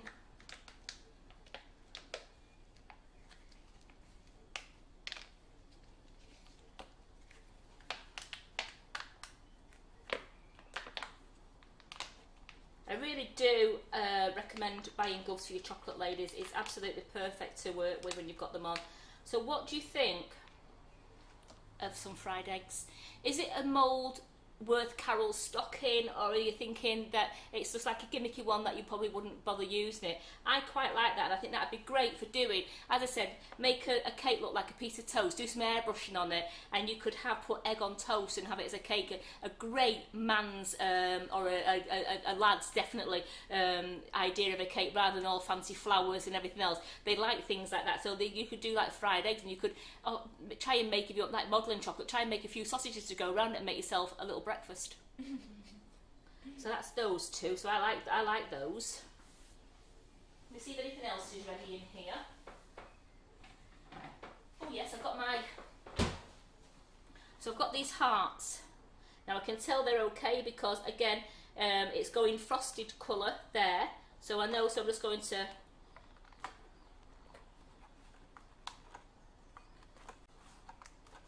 just very gently I push on it and they fall out. So you get 2 sets in this, so it's not a BWB mould, it's not a 3-part mould, it's a BWB mould, but it's not a BWB 3-part mould. It's actually only a 2-part mould. You just get both, you get 2 trays, so you can do solid chocolates, or you can do shells, and if you wanted to, you could put them, you can warm them up and we can have them as solid shells. So you could, if you wanted to, fill that with some truffle and you'd have a full heart shape there as a truffle. Or you've got your solid ones to have, you've got solid ones, and then you could just put your two together, which we'll do that in a bit. We'll warm a plate up and I'll show you how to put your chocolates together. So we've got those. Oh, we're getting chocolate heaven here, Terry. We put these to one side now. Remember what I said, do not lose your inserts and wash them in warm soapy water and then rinse them and then leave them on a tea towel to dry, and then always make sure you store the plastic inserts back in the mould so that they retain their lovely shape and you use them time and time again. Anne Dickinson said that she's just said to her daughter that she'd fill the egg with marshmallow fluff and cover it in chocolate at the bottom. What, this one? You'd have to have. I think she'd make her own flat base. You'd have to make your own flat base, you would, because they just don't quite go together. But do you know what? That's a cracking idea. Excellent, Karen. I got that one in, didn't I? Oh, let's see how Bear's doing. Is it George? George the bear. Let's see how George is doing. Aww. So I'm not too sure if George is ready. I know George's body part appears to be ready, so we'll just give it a quick. If it doesn't come out, he's going back into the fridge. I can hear him cracking, as in to come out. But his orange, now his orange has gone a bit mottly there, like Care Bear. So do you know what I'm going to do with that? It's not that bad. I'm going to paint that over in a bit. Yeah. Oh, I used to love the Care Bears. Sue Mellon says, excellent.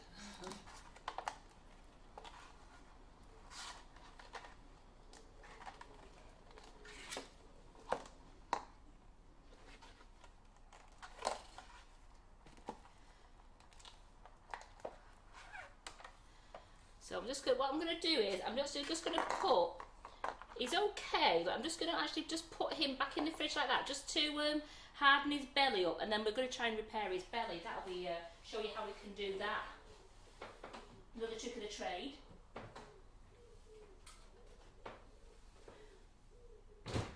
Some more top tips from Karen. Yeah, I'm just checking the shoe. The shoe's nearly done. Let me just check the trinket box. Trinket box is nearly done, but I want to leave that to set a bit longer. As you can tell, I'll show you this now. It's gone. It's going a very cloudy colour on the top there. So I know that the trinket box lid will come out. There's no cloudiness on the bottom bit yet, so the bottom bit is still setting. So I'm going to leave that in the fridge a bit longer. Yeah.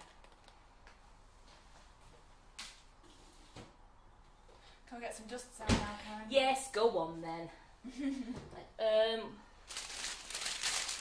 Well, what we will do, let's just tidy up that bit there. Let's have a quick tidy.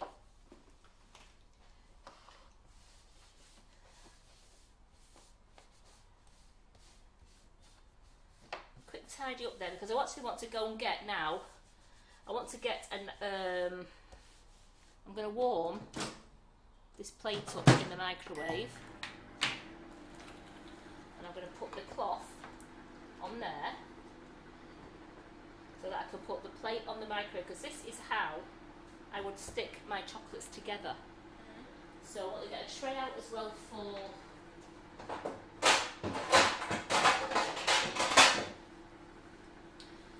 the chocolates, because then they can go to one side while we deal with the rest of them. So I've got some dust here that Carol was using yesterday, which we'll put. We can use that as dust.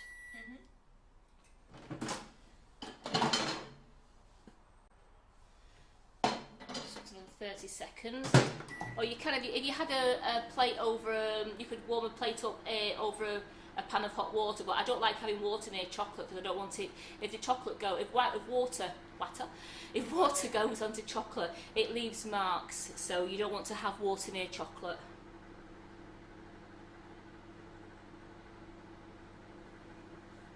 Have we any other questions yet? No. So are you okay with the tempering? Remember that is the key to working with chocolate, is you have to heat the chocolate up and then cool it down until it's cool on your lips with solid chocolate pieces, and just make sure you just keep stirring. Don't let it cool down on its own. If you let it cool down on its own without adding extra chocolate chips, you haven't tempered, you just cool your chocolate down, and it won't set as well in your moulds, and it won't have that shine to it either. So mermaid tails. I want to put 2 together. So I'll pick up 2 at the same time, and I'm just going to put them onto there just a few seconds. They've melted a little bit, and then once it's took any imperfections that may have been around the sides has now gone.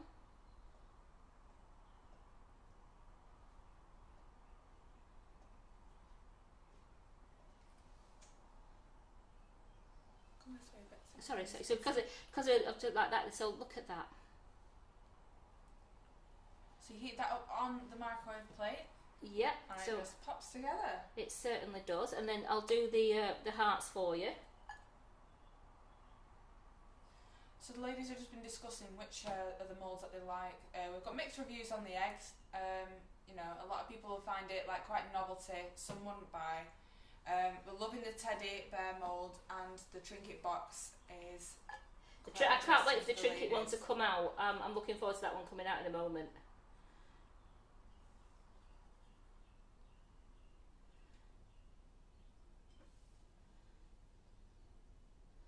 So just use my glove around the side just to put it together, and then I'm going to leave those 2 as separate ones. But again, any imperfections, just go around with your glove, and it brings imperfection off, and you've got your hearts there. We've got our unicorn tail there, with the separate unicorn tail I'm going to leave. Unicorn, that is the mermaid. Mermaid. I don't know why I keep. I'm leaving my eggs as they are, because I want my fried eggs to look like a fried egg, so I'm not going to dust the fried eggs. I'm going to leave those alone, but I am going to try and see if I can get some of that. I mean, it doesn't matter with the egg yolk, because sometimes your egg yolks go like that in the frying pan anyway. They do if I've cooked them too much. Let's put that in the microwave for a moment. So, have I got any preference for mermaid tail? We did say we'd do one, didn't we? A lovely lilac-y colour. See that fusion green. You want to see fusion green as well, do you? So I'm going to put that onto a piece of paper like that, and I'm using, this is what Carol used yesterday, and as she said, you leave it in the dishes to dry. Look at that, I've gone back to Wonder Dust. And then, so I can now just Wonder Dust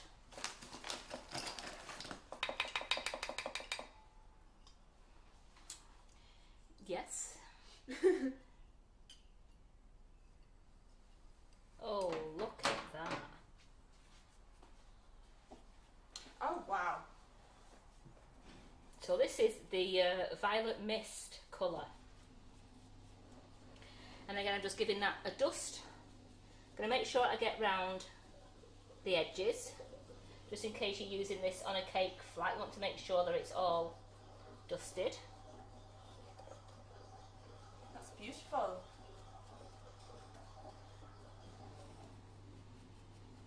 I'll just get the underneath as well.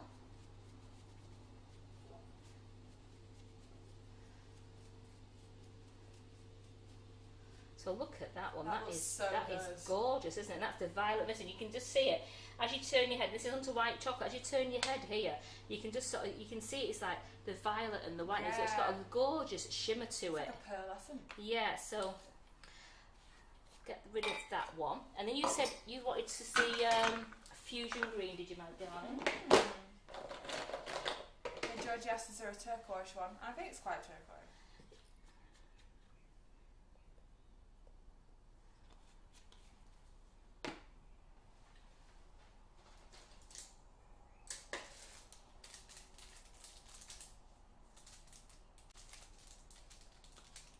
Yeah, Wayne said he wanted to see blue, and that's what he got. So I've got my full. The ladies are loving it, Karen. So I've got my full unicorn one here. My full. And then say unicorn one more time. That's it. My mermaid tail is the one that I've set together. So that'd be a gorgeous centerpiece. That.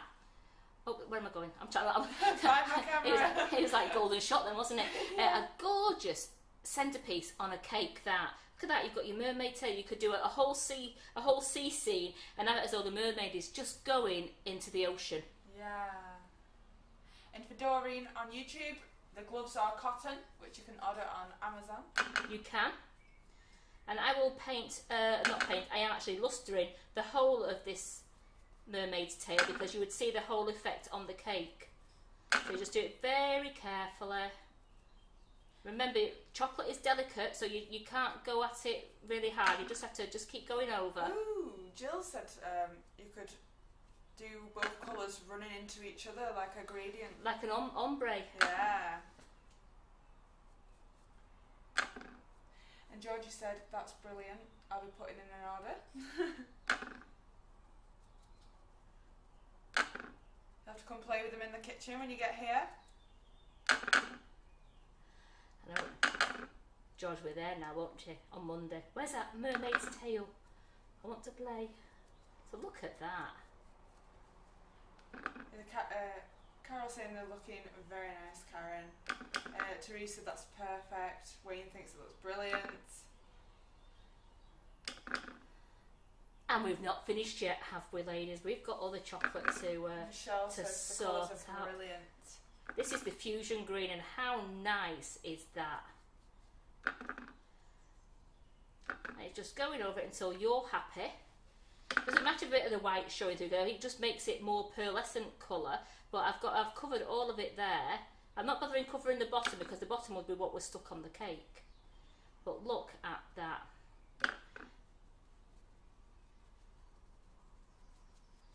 How nice does that look?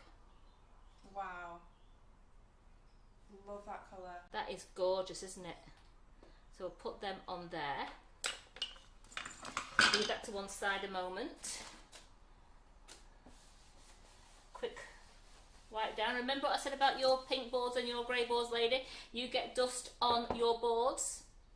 You just get some, and you can't get it off with soap and water. Some Trex, rub the Trex in, a nice clean damp cloth, and everything comes off, and it's like a brand new board looking at you. Elsa's gorgeous. Let's have a look at what the brogue's doing. Besides lying in the fridge. So that has gone milky, that brogue. It's gone a nice milky colour, so I'm just going to unfasten it.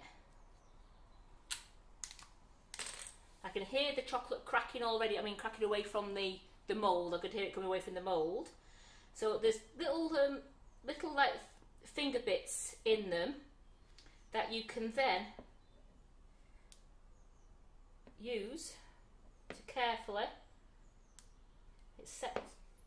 Chocolate has set nicely. It's because the chocolate has set so good. Just bear with me. There is ways of getting it out.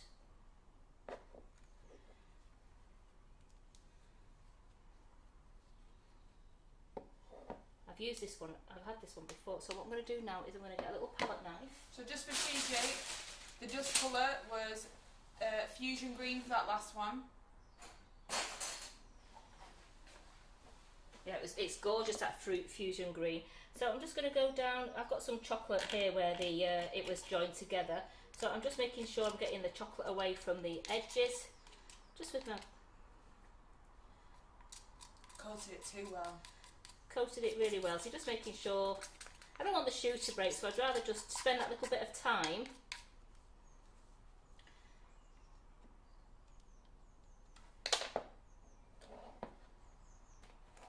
See, look at that. Everyone's waiting with bated breath over here. Yes.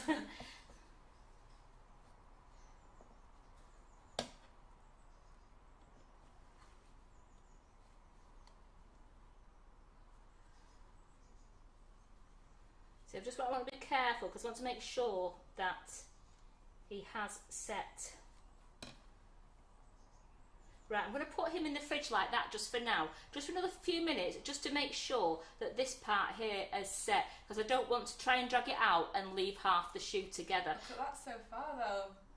I like your style choice of the orange. So that doesn't, there's no hardship in putting it back in the fridge.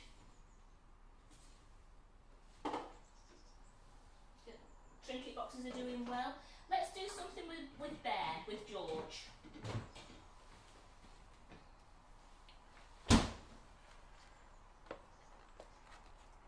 Let's get George out again.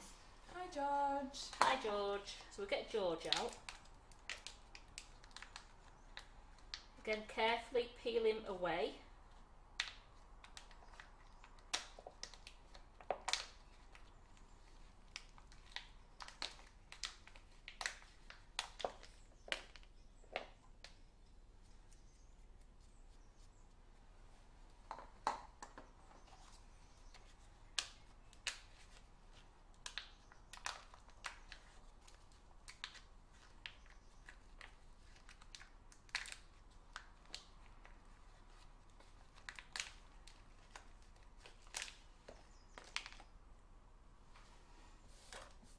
So I've got George here, so see what I did there, just broke his little bit off there.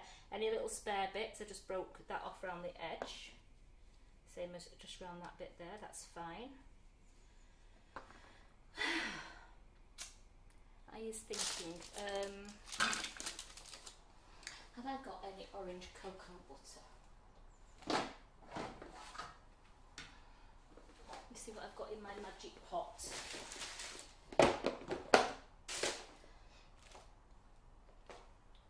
An orange. I've got orange cocoa butter, so I'm going to show you ladies the cocoa butter, and I'm going to put it into the fridge now and try and repair George.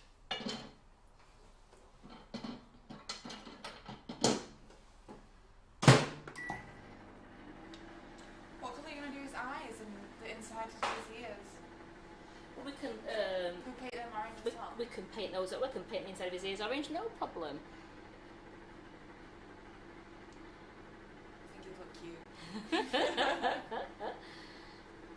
We'll appreciate the makeover. Yeah, absolutely. What have I got here as well? Got a bit of a pearl one. Oh, I've got a bit of a pearl one there. You know, I'll melt that one as well. We can do some white eyes if you want. Or I could. Trisha says, Karen, he's got to be a blingy bear. A blingy bear. We'll make him a blingy bear. That's no problem. Once we've got him together and I've repaired him, we'll luster him up. And Sue suggests sticking tiny pearl on his belly. Yes, you could do that to hide it. You could put old pearls on his belly. You could just do that with the painting with the cocoa butter now, and we could put little pearls on his belly, and that would.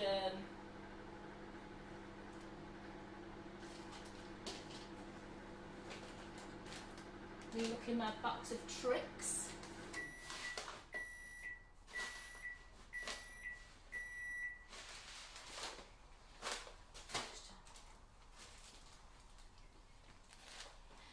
So I'm going to show you this now. This one is the orange one, and it is still pretty solid, but I can feel when I go round, for the lady who said about putting it in the microwave, I can start it feeling to go soft inside now. So I'm just going to give that, as you can tell, it's coming out. I just want to give that a little bit more time, because remember, it cooks from the inside out. So now I've just loosened that top bit. Just do another 30 seconds. You just have to be really, really careful.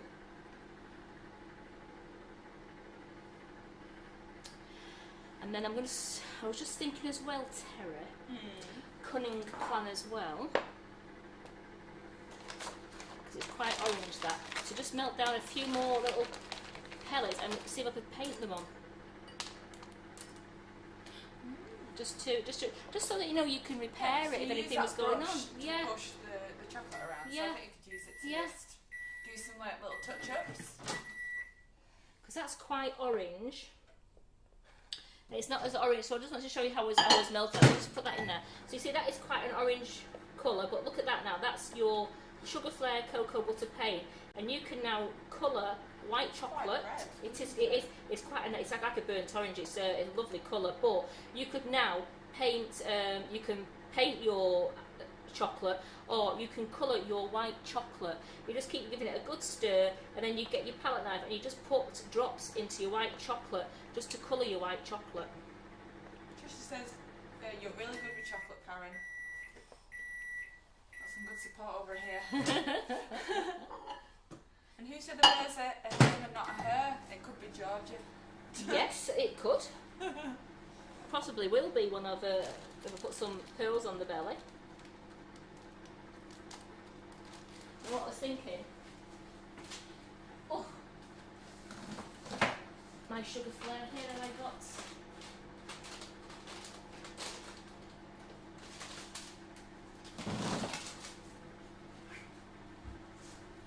Get a little bowl for these, my micro pearls. Have a little name up.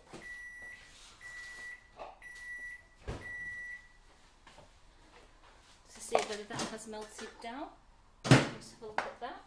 Oh, look at that. So just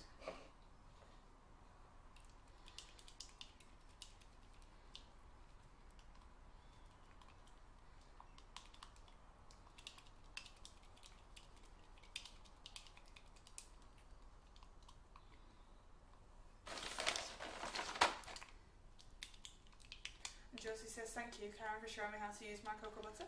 yeah. It's brilliant, and then you just leave it in the pot. Just take out what you need and just leave it in the pot, and it solidifies again. And you just go back to the microwave next time and do it again the same way. We do loads of lovely different colours on our website. There we go. Let's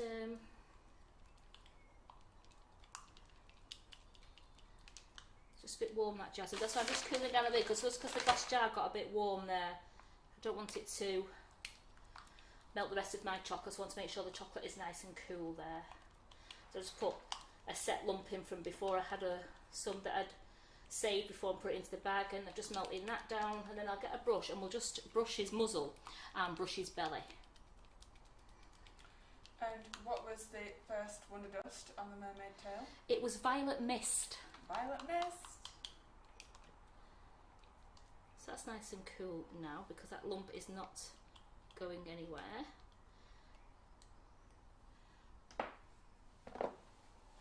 Where's my brushes gone? Here we go.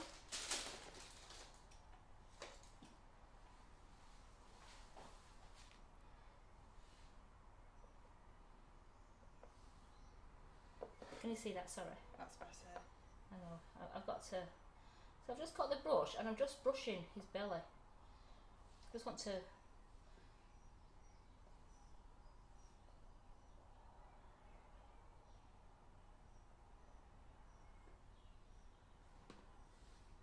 So you can repair your chocolate if you wanted to, and you can brush the belly and you can make it look as though he's got his nice ruffly fur on his belly there.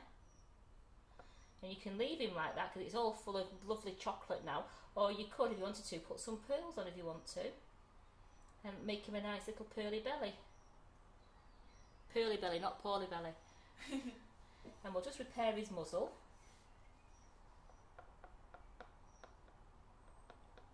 Deb's asking, would the Violet Mist work on the milk chocolate too? Well, we'll have a go, shall we? We'll have a go on our hearts we've got.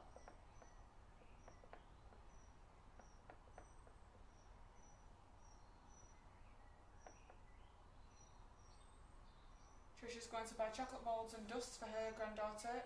She will love doing these, and she's only 9 and following in her footsteps. Oh, yeah. That's very sweet. There's nothing better, is it? So there we go, we've repaired him. I mean, look at that.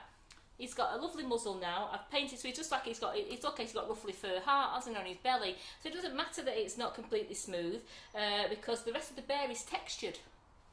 So what we will do is what we've done before. So I'm not going to stick any micro pearls, but if you wanted to, you could stick micro pearls onto his belly, or stick any pearls onto his belly if you wanted to decorate him up. You could use any little sugar pearls or strands. And just for Carolyn, it's actually Calibo orange flavoured chocolate. It is, and it's beautiful.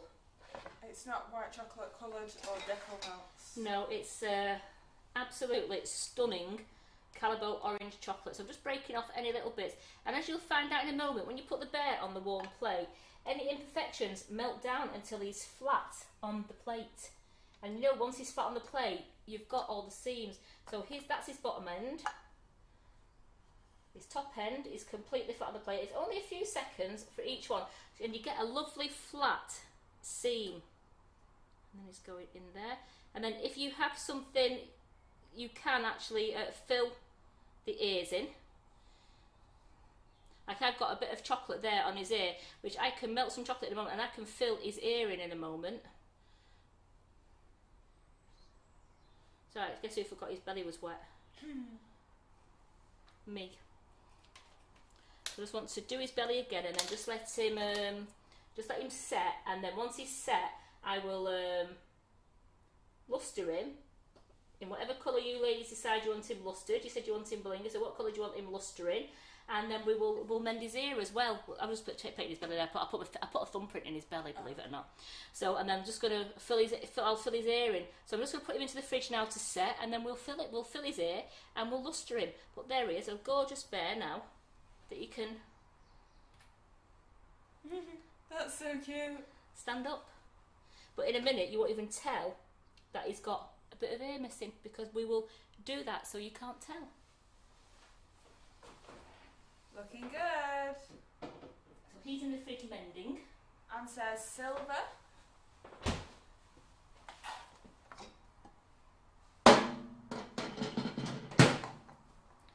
Right, put that over there. Excuse me a minute while I just get rid of the chocolate over there. I might be, sorry about this lady, I might be finished before Laura starts at 8 o'clock. We're nearly done now, honest. You got quite a few ladies saying silver. Silver? Yeah.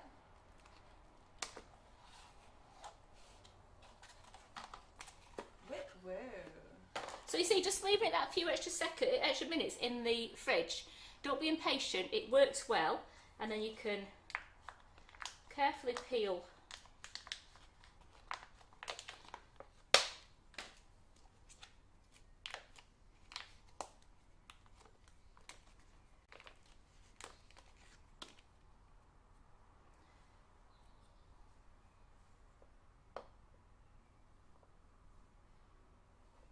And you have a lovely trinket box. Bear with me a second. Trinket box. Yeah, trust me, I've got a little bit of the chocolate there that I just need to get rid of a little bit.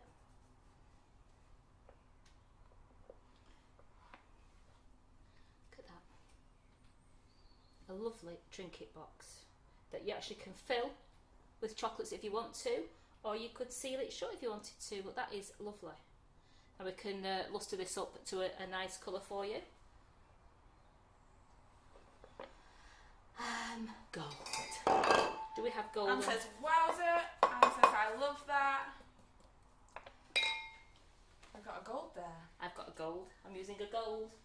We're going in with a gold.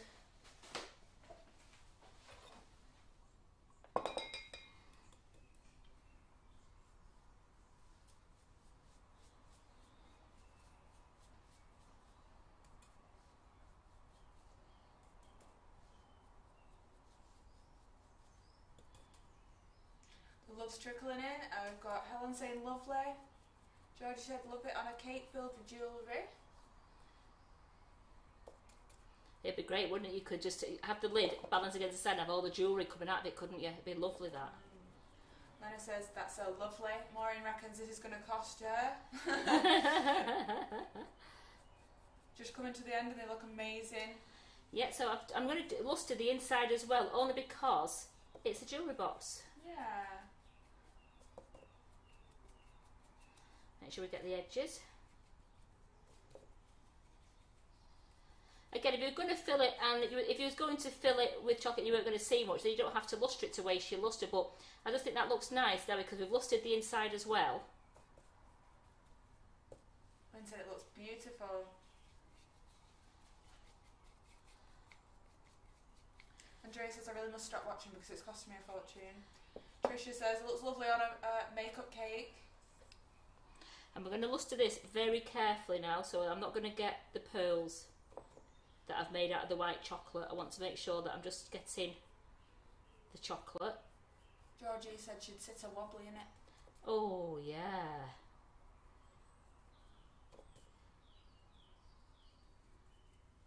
So gorgeous. Can you do the luster the same on ganache? Yes, you can.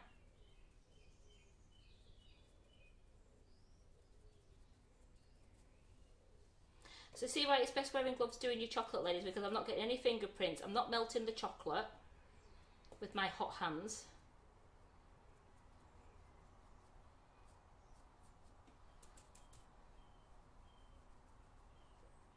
And this just brings out the pattern. Oh yeah, look at the details starting to peek through. Put that flat in my hands, we don't drop him. Where's it going? Am I still in camera shot there? Sorry, Terry. Yeah, it's perfect.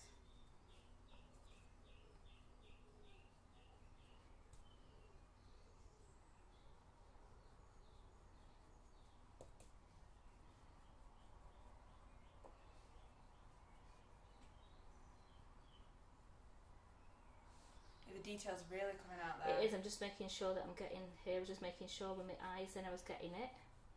Because what I thought then was,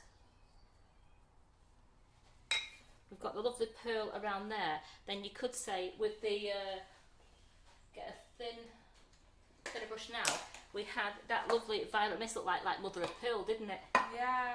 So,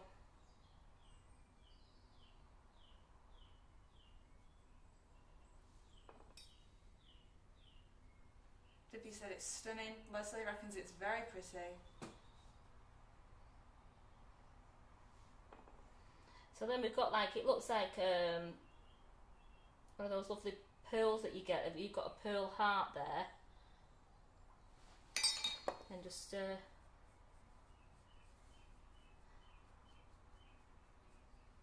love the gold. so It's what about that, magical. ladies? You've got a lovely trinket box which you could have.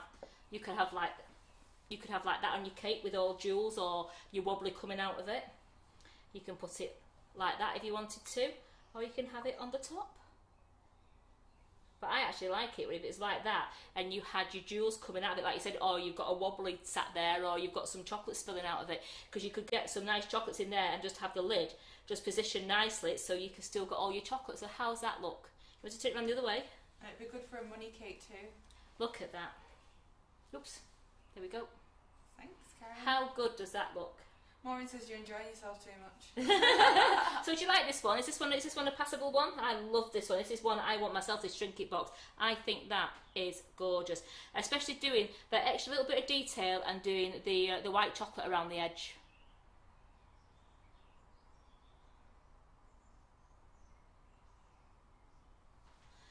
Put that over there. I'm going to bring them all back to you in a moment anyway. What have I got left in? Our Carol says, beautiful Karen. Carol. Is it Carol? So these are the hearts.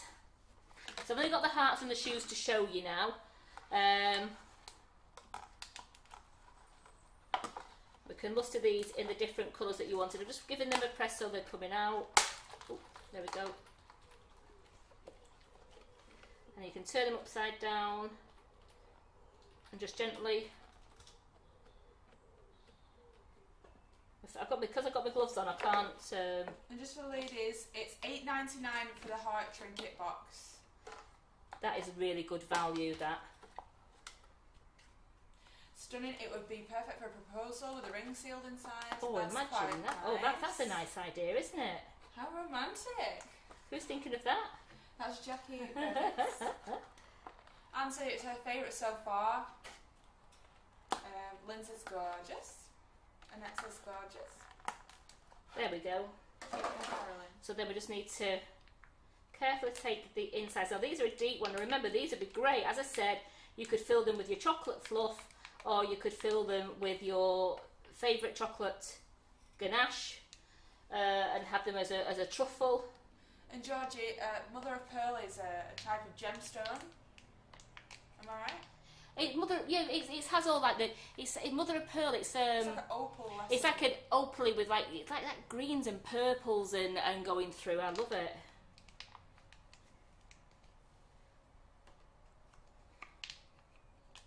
And on the ganache, would it be best to do it as soon as it comes out the freezer? No, because if you did it as soon as it came out of the freezer, you would end up. It would start to. It gets a bit of condensation on it. I'd wait till it was back to room temperature.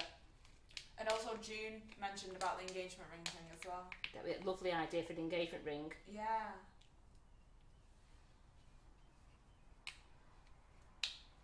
Stefani says, you are so talented, Karen. Anyone can do this. You can all.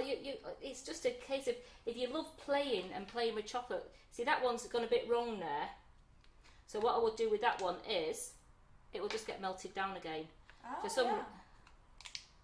some reason, the chocolate is it's not even coated. I must have put quite enough in that one. My eyesight must have been deceiving me. So that one, again, don't worry. You can melt it down and start again. So that will go in my chocolate box, ready for doing again. So what colours? Do you want to see on these ones? So you want to see whether the this violet mist works on a.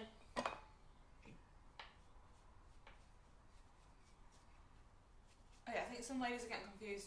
We're saying that the violet mist is like mother of pearl. It's not actually called that. It's not a brand or anything. No. It's just when you put it on there. I said I wanted to get that kind of effect on the heart, but I've used the violet mist because I think it's absolutely stunning as a little bit of a jewel colour as well. I mean, look at that.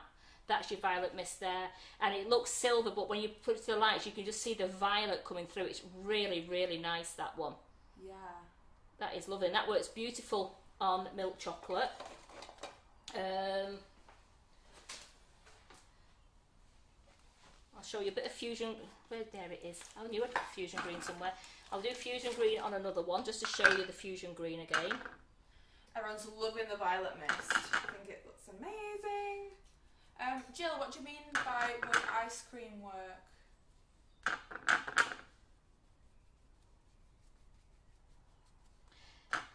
I mean, you could put ice cream in it if you're going to serve it as a dessert straight away, but remember, you couldn't leave them out because the ice cream would melt. But you could make these cups and then put ice cream in if you wanted to do it as a dessert. You can put ice cream in any of the moulds once they've set, and then you can serve it. I've done that before when I've done that, the chocolate spheres. You put ice cream in them. So that's your fusion green. Oh yeah, which is beautiful. I'm going to get out my pink shimmer.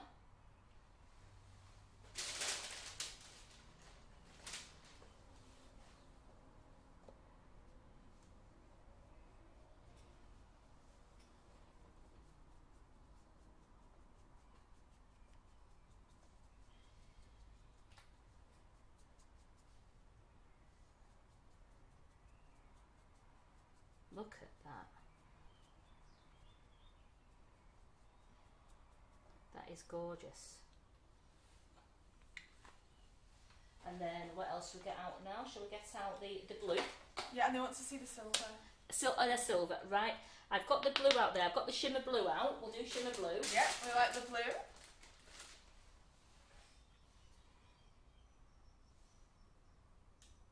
Oh, look at that.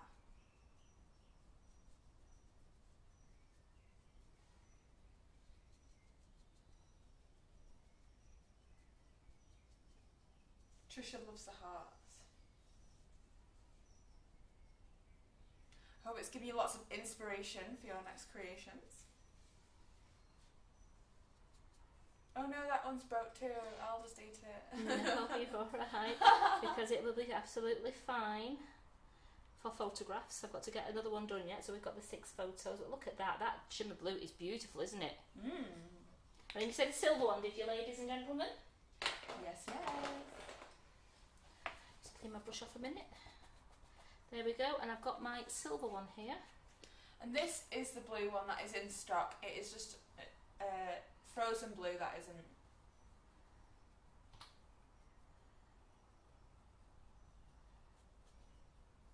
Would the dust come off the chocolate if you touched it with your fingers? You have to be really careful with it. Once it's on there, it comes off. I don't like touching the chocolate too much once it's on. Just bear with me, I'll show you in a moment. That's why I use my gloves, so I've got no fingerprints in it.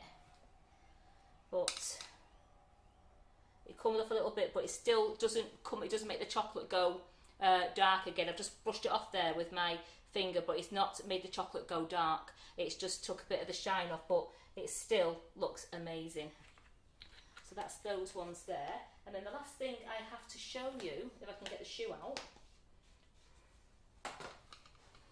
put those there because then we'll get those onto the tray.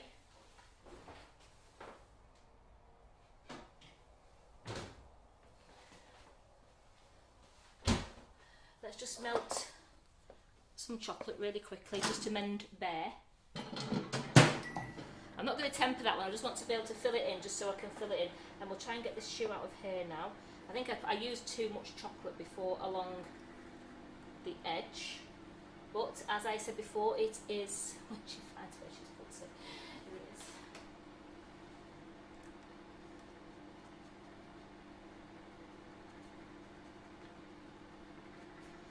Just carefully going along the edge there, getting some of the chocolate away.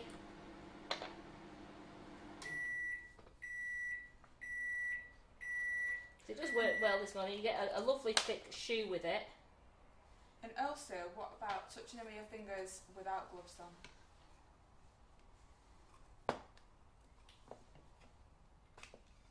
Woof. Put the orange there. Let's just leave that there, and then I just want to get a little palette knife. I just want to mend his ear for. In fact, I'm going to put that into a little piping bag.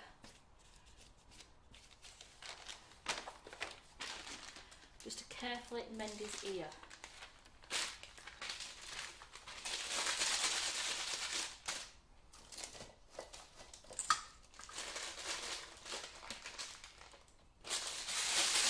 Never get in a piping bag, can you, with gloves on? So that's not too. That's I just want to make sure. I want a little bit just to mend his ear there.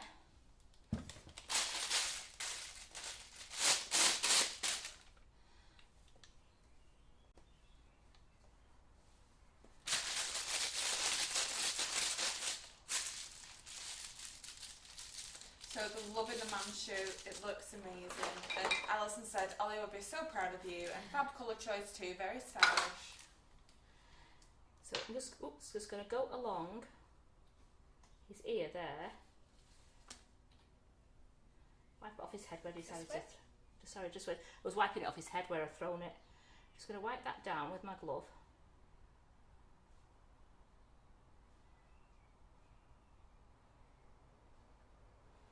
Leave him set down there a moment while I deal with the shoe. The shoe, a little bit of the chocolate has come off, and I don't know why the orange chocolate has come off. Whether I've not set it long enough, I'm not too sure. I will be doing that again, but I've seen it done absolutely brilliant in the. It's done brilliant in the dark chocolate on the shoe. So yeah, it's just the orange, isn't it? It's just the orange. So I will be doing that again, but I'm going to do a dark chocolate just to make sure. Just painting that. I'm just building his soul up. Build up his soul. Building his soul up.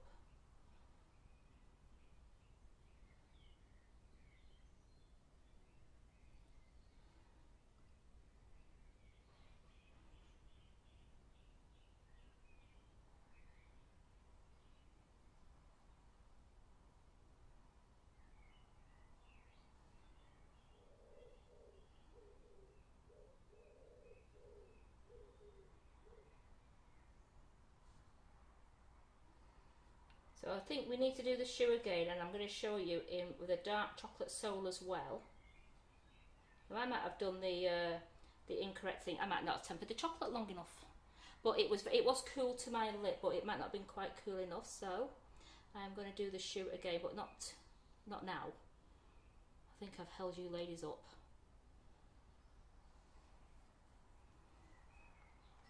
But on one of my next lives, I'm going to get this shoe out again, and I'm going to show you different ways of doing this shoe again, because I love this shoe. I think it's an excellent mould. Can we see the other side? Yeah.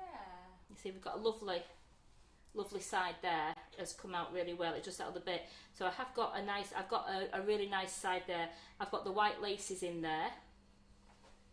So that is what I can show you there. Oopsie daisy. Sheila says a few men need that, Karen. And Helen says that shoe will match my lounge. So let's just get these here. Jackie reckons she struggled to temper the coloured flavoured chocolate. Something I'll get to grips with it, ladies. I will.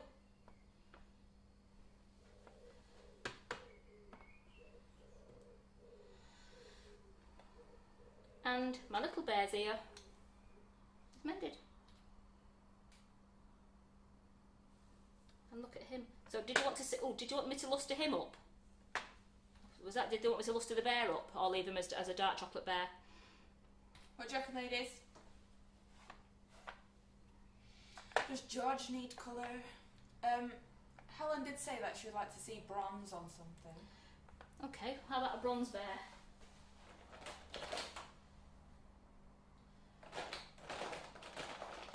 Wayne says it's 1:30. Brilliant live tonight, Karen. Thank you. And good night, ladies. And he loves the shoe and the bear. I'm just looking for my...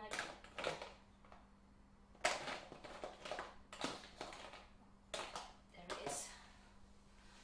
That's my deep gold. I'm looking for my bronze. I've got to have out. Do you fancy a copper bear? Yeah. Copper was mentioned at one point. We can do a nice copper bear.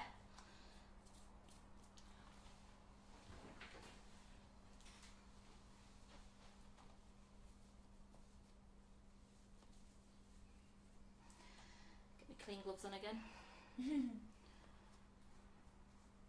Yeah, copper with his orange tummy.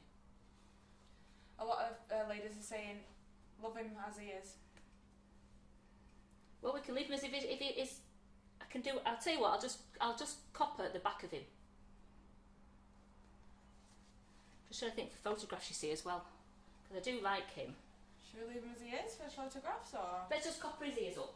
You said you wanted his ears doing, didn't you? Yeah. So let's just do his ears. Let's just show you some copper on his ears. To me? To me, to you. To you. Oh yeah, that's pretty.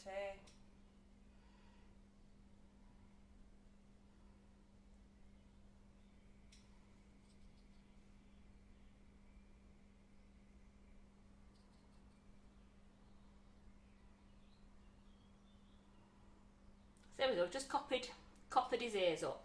So shiny, I love it. And just do his little...